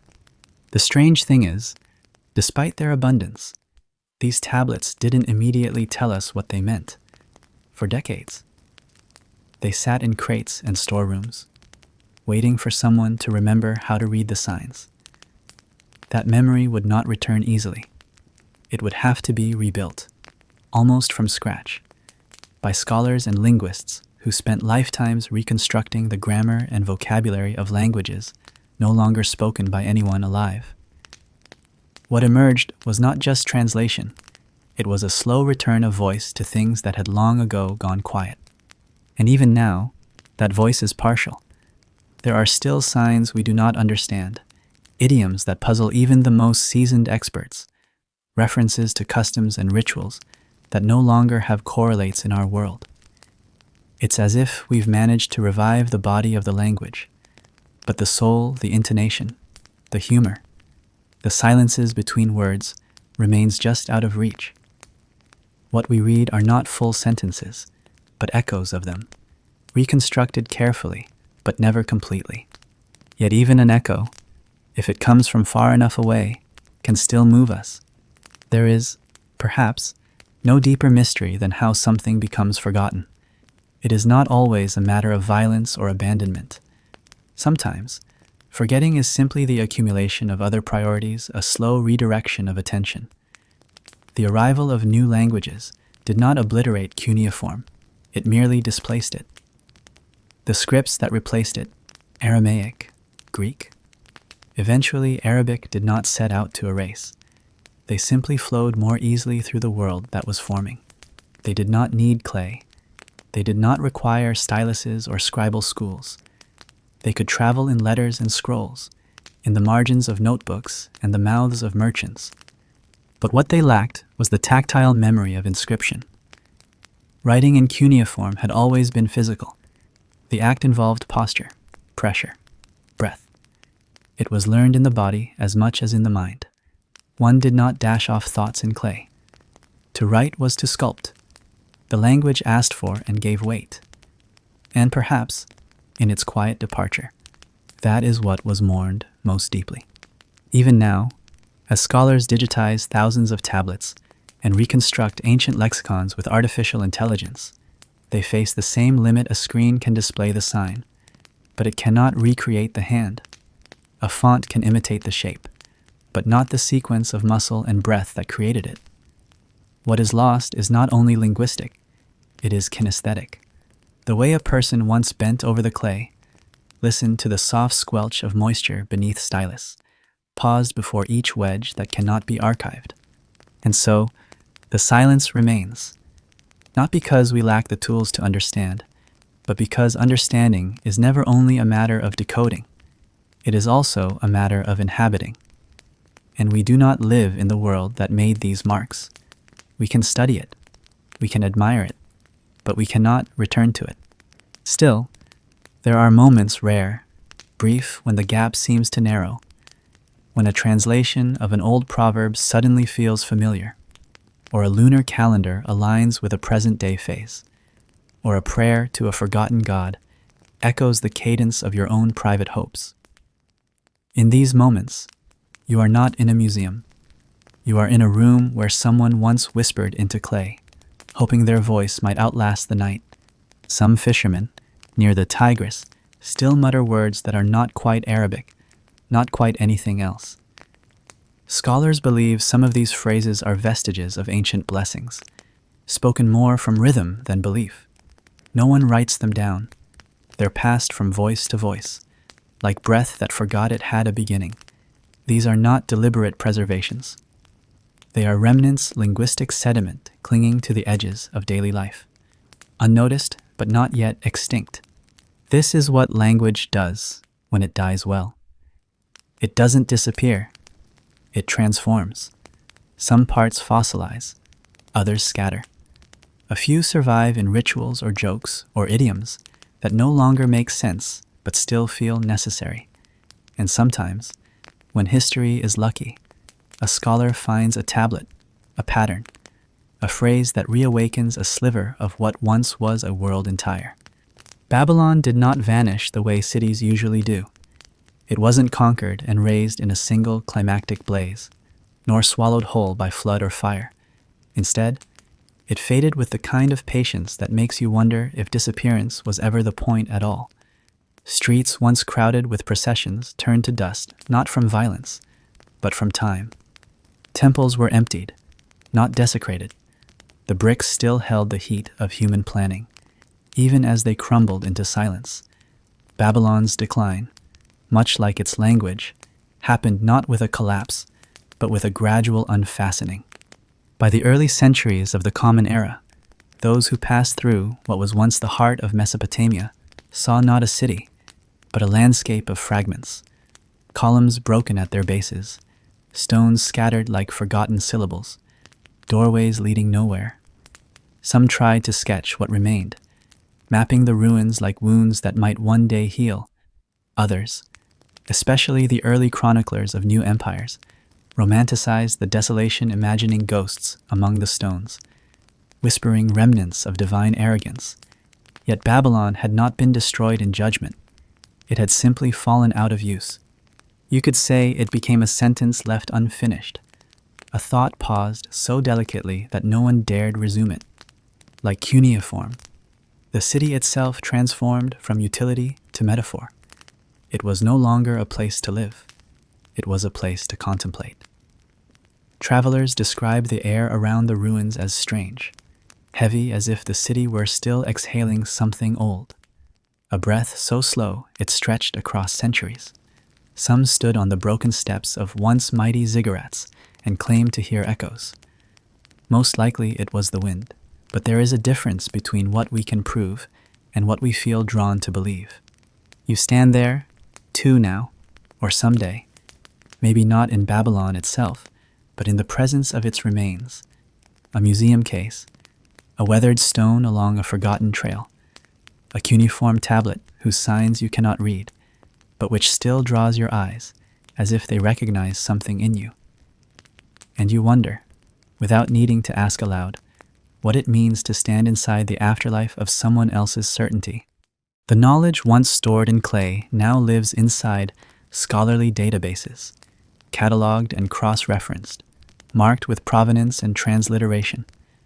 It is valuable. Make no mistake, but it does not live the way it once did. There is no ceremony in scrolling through an index, no scent of earth, no sensation of the stylus slipping slightly across the damp surface. We carry their memory with modern tools, but something elemental has been traded for clarity. The memory is clean now, but perhaps less real. There's a kind of grief in that trade, not because we could have prevented it, but because we can feel it even now. The distance between knowing and understanding is vast, and the more we catalog Babylon's artifacts, the more we seem to circle that gap without closing it. What we've recovered is astonishing astronomical texts, mythic epics, agricultural data, contracts, arguments, lullabies. But recovery is not the same as restoration. We have brought the language back into view, but not into presence. Still, something waits, not for comprehension, but for companionship, because history, at its best, isn't about mastery. It's about attention, about sitting with what no longer serves a purpose, simply because it once did. That is where Babylon lingers in the patience of those who still pause before its artifacts, not demanding meaning, but offering witness. If the quiet held you longer than you meant, just say so. Even now, even in this late hour of the story, even after we have walked with you through clay and alphabet, through myths and signatures, there remains one more truth Babylon never fully left. It just receded into a space where language no longer functioned as command or instruction, but as memory with no fixed direction. Its words, like the city itself, did not end. They slowed down, curled into corners, embedded themselves in rhythms and rituals too subtle to be called survival. The fishermen near the Tigris still speak in murmurs that recall lost prayers. In their intonations, some hear the cadence of old incantations. A scholar might call it coincidence. A poet might call it persistence. But you, standing at the edge of those sounds, might feel something deeper, not recognition exactly, but permission. Permission to let some parts of the past remain unsolved. Not every puzzle needs its pieces forced together. Some are meant to lie gently apart. Perhaps that is Babylon's final gift, not its words, but the space between them. The invitation to listen without needing to interpret. To stand beside a tablet without translating it. To feel the weight of something once important, and allow that to be enough. Silence, in this form, is not absence, it is invitation. The story never really ended. It only paused mid-sentence, waiting for someone not to finish it, but to hear it again. If you listen closely, not with your ears, but with whatever quiet part of you still remembers how to receive something without needing to name it, you may feel what remains of Babylon. It's not a voice, not exactly, but a presence, a layered stillness that settles behind language. It lingers not in the grandeur of myth or the scaffolding of empire, but in the softness left behind by use, a worn groove in stone steps, the way a carved sign repeats itself across 1,000 tablets, the breath someone held just before pressing stylus into clay. These are not accidents. They are the echoes of intention. You've seen them now, the outlines of a city that did not fall so much as drift. The scribes who kept writing long after the world had stopped asking. The prayers carried not in doctrine, but in the muscle memory of ritual. The alphabet that did not conquer, only arrived, smiling. The words that once bore the weight of stars, now folded into museum light. You've walked through a story that never asked to be remembered, and yet endured not by force, but by fidelity. There is something deeply human in that kind of endurance. Babylon did not insist on its survival. It allowed itself to be translated, misquoted, buried, and then misunderstood. And still, it stayed.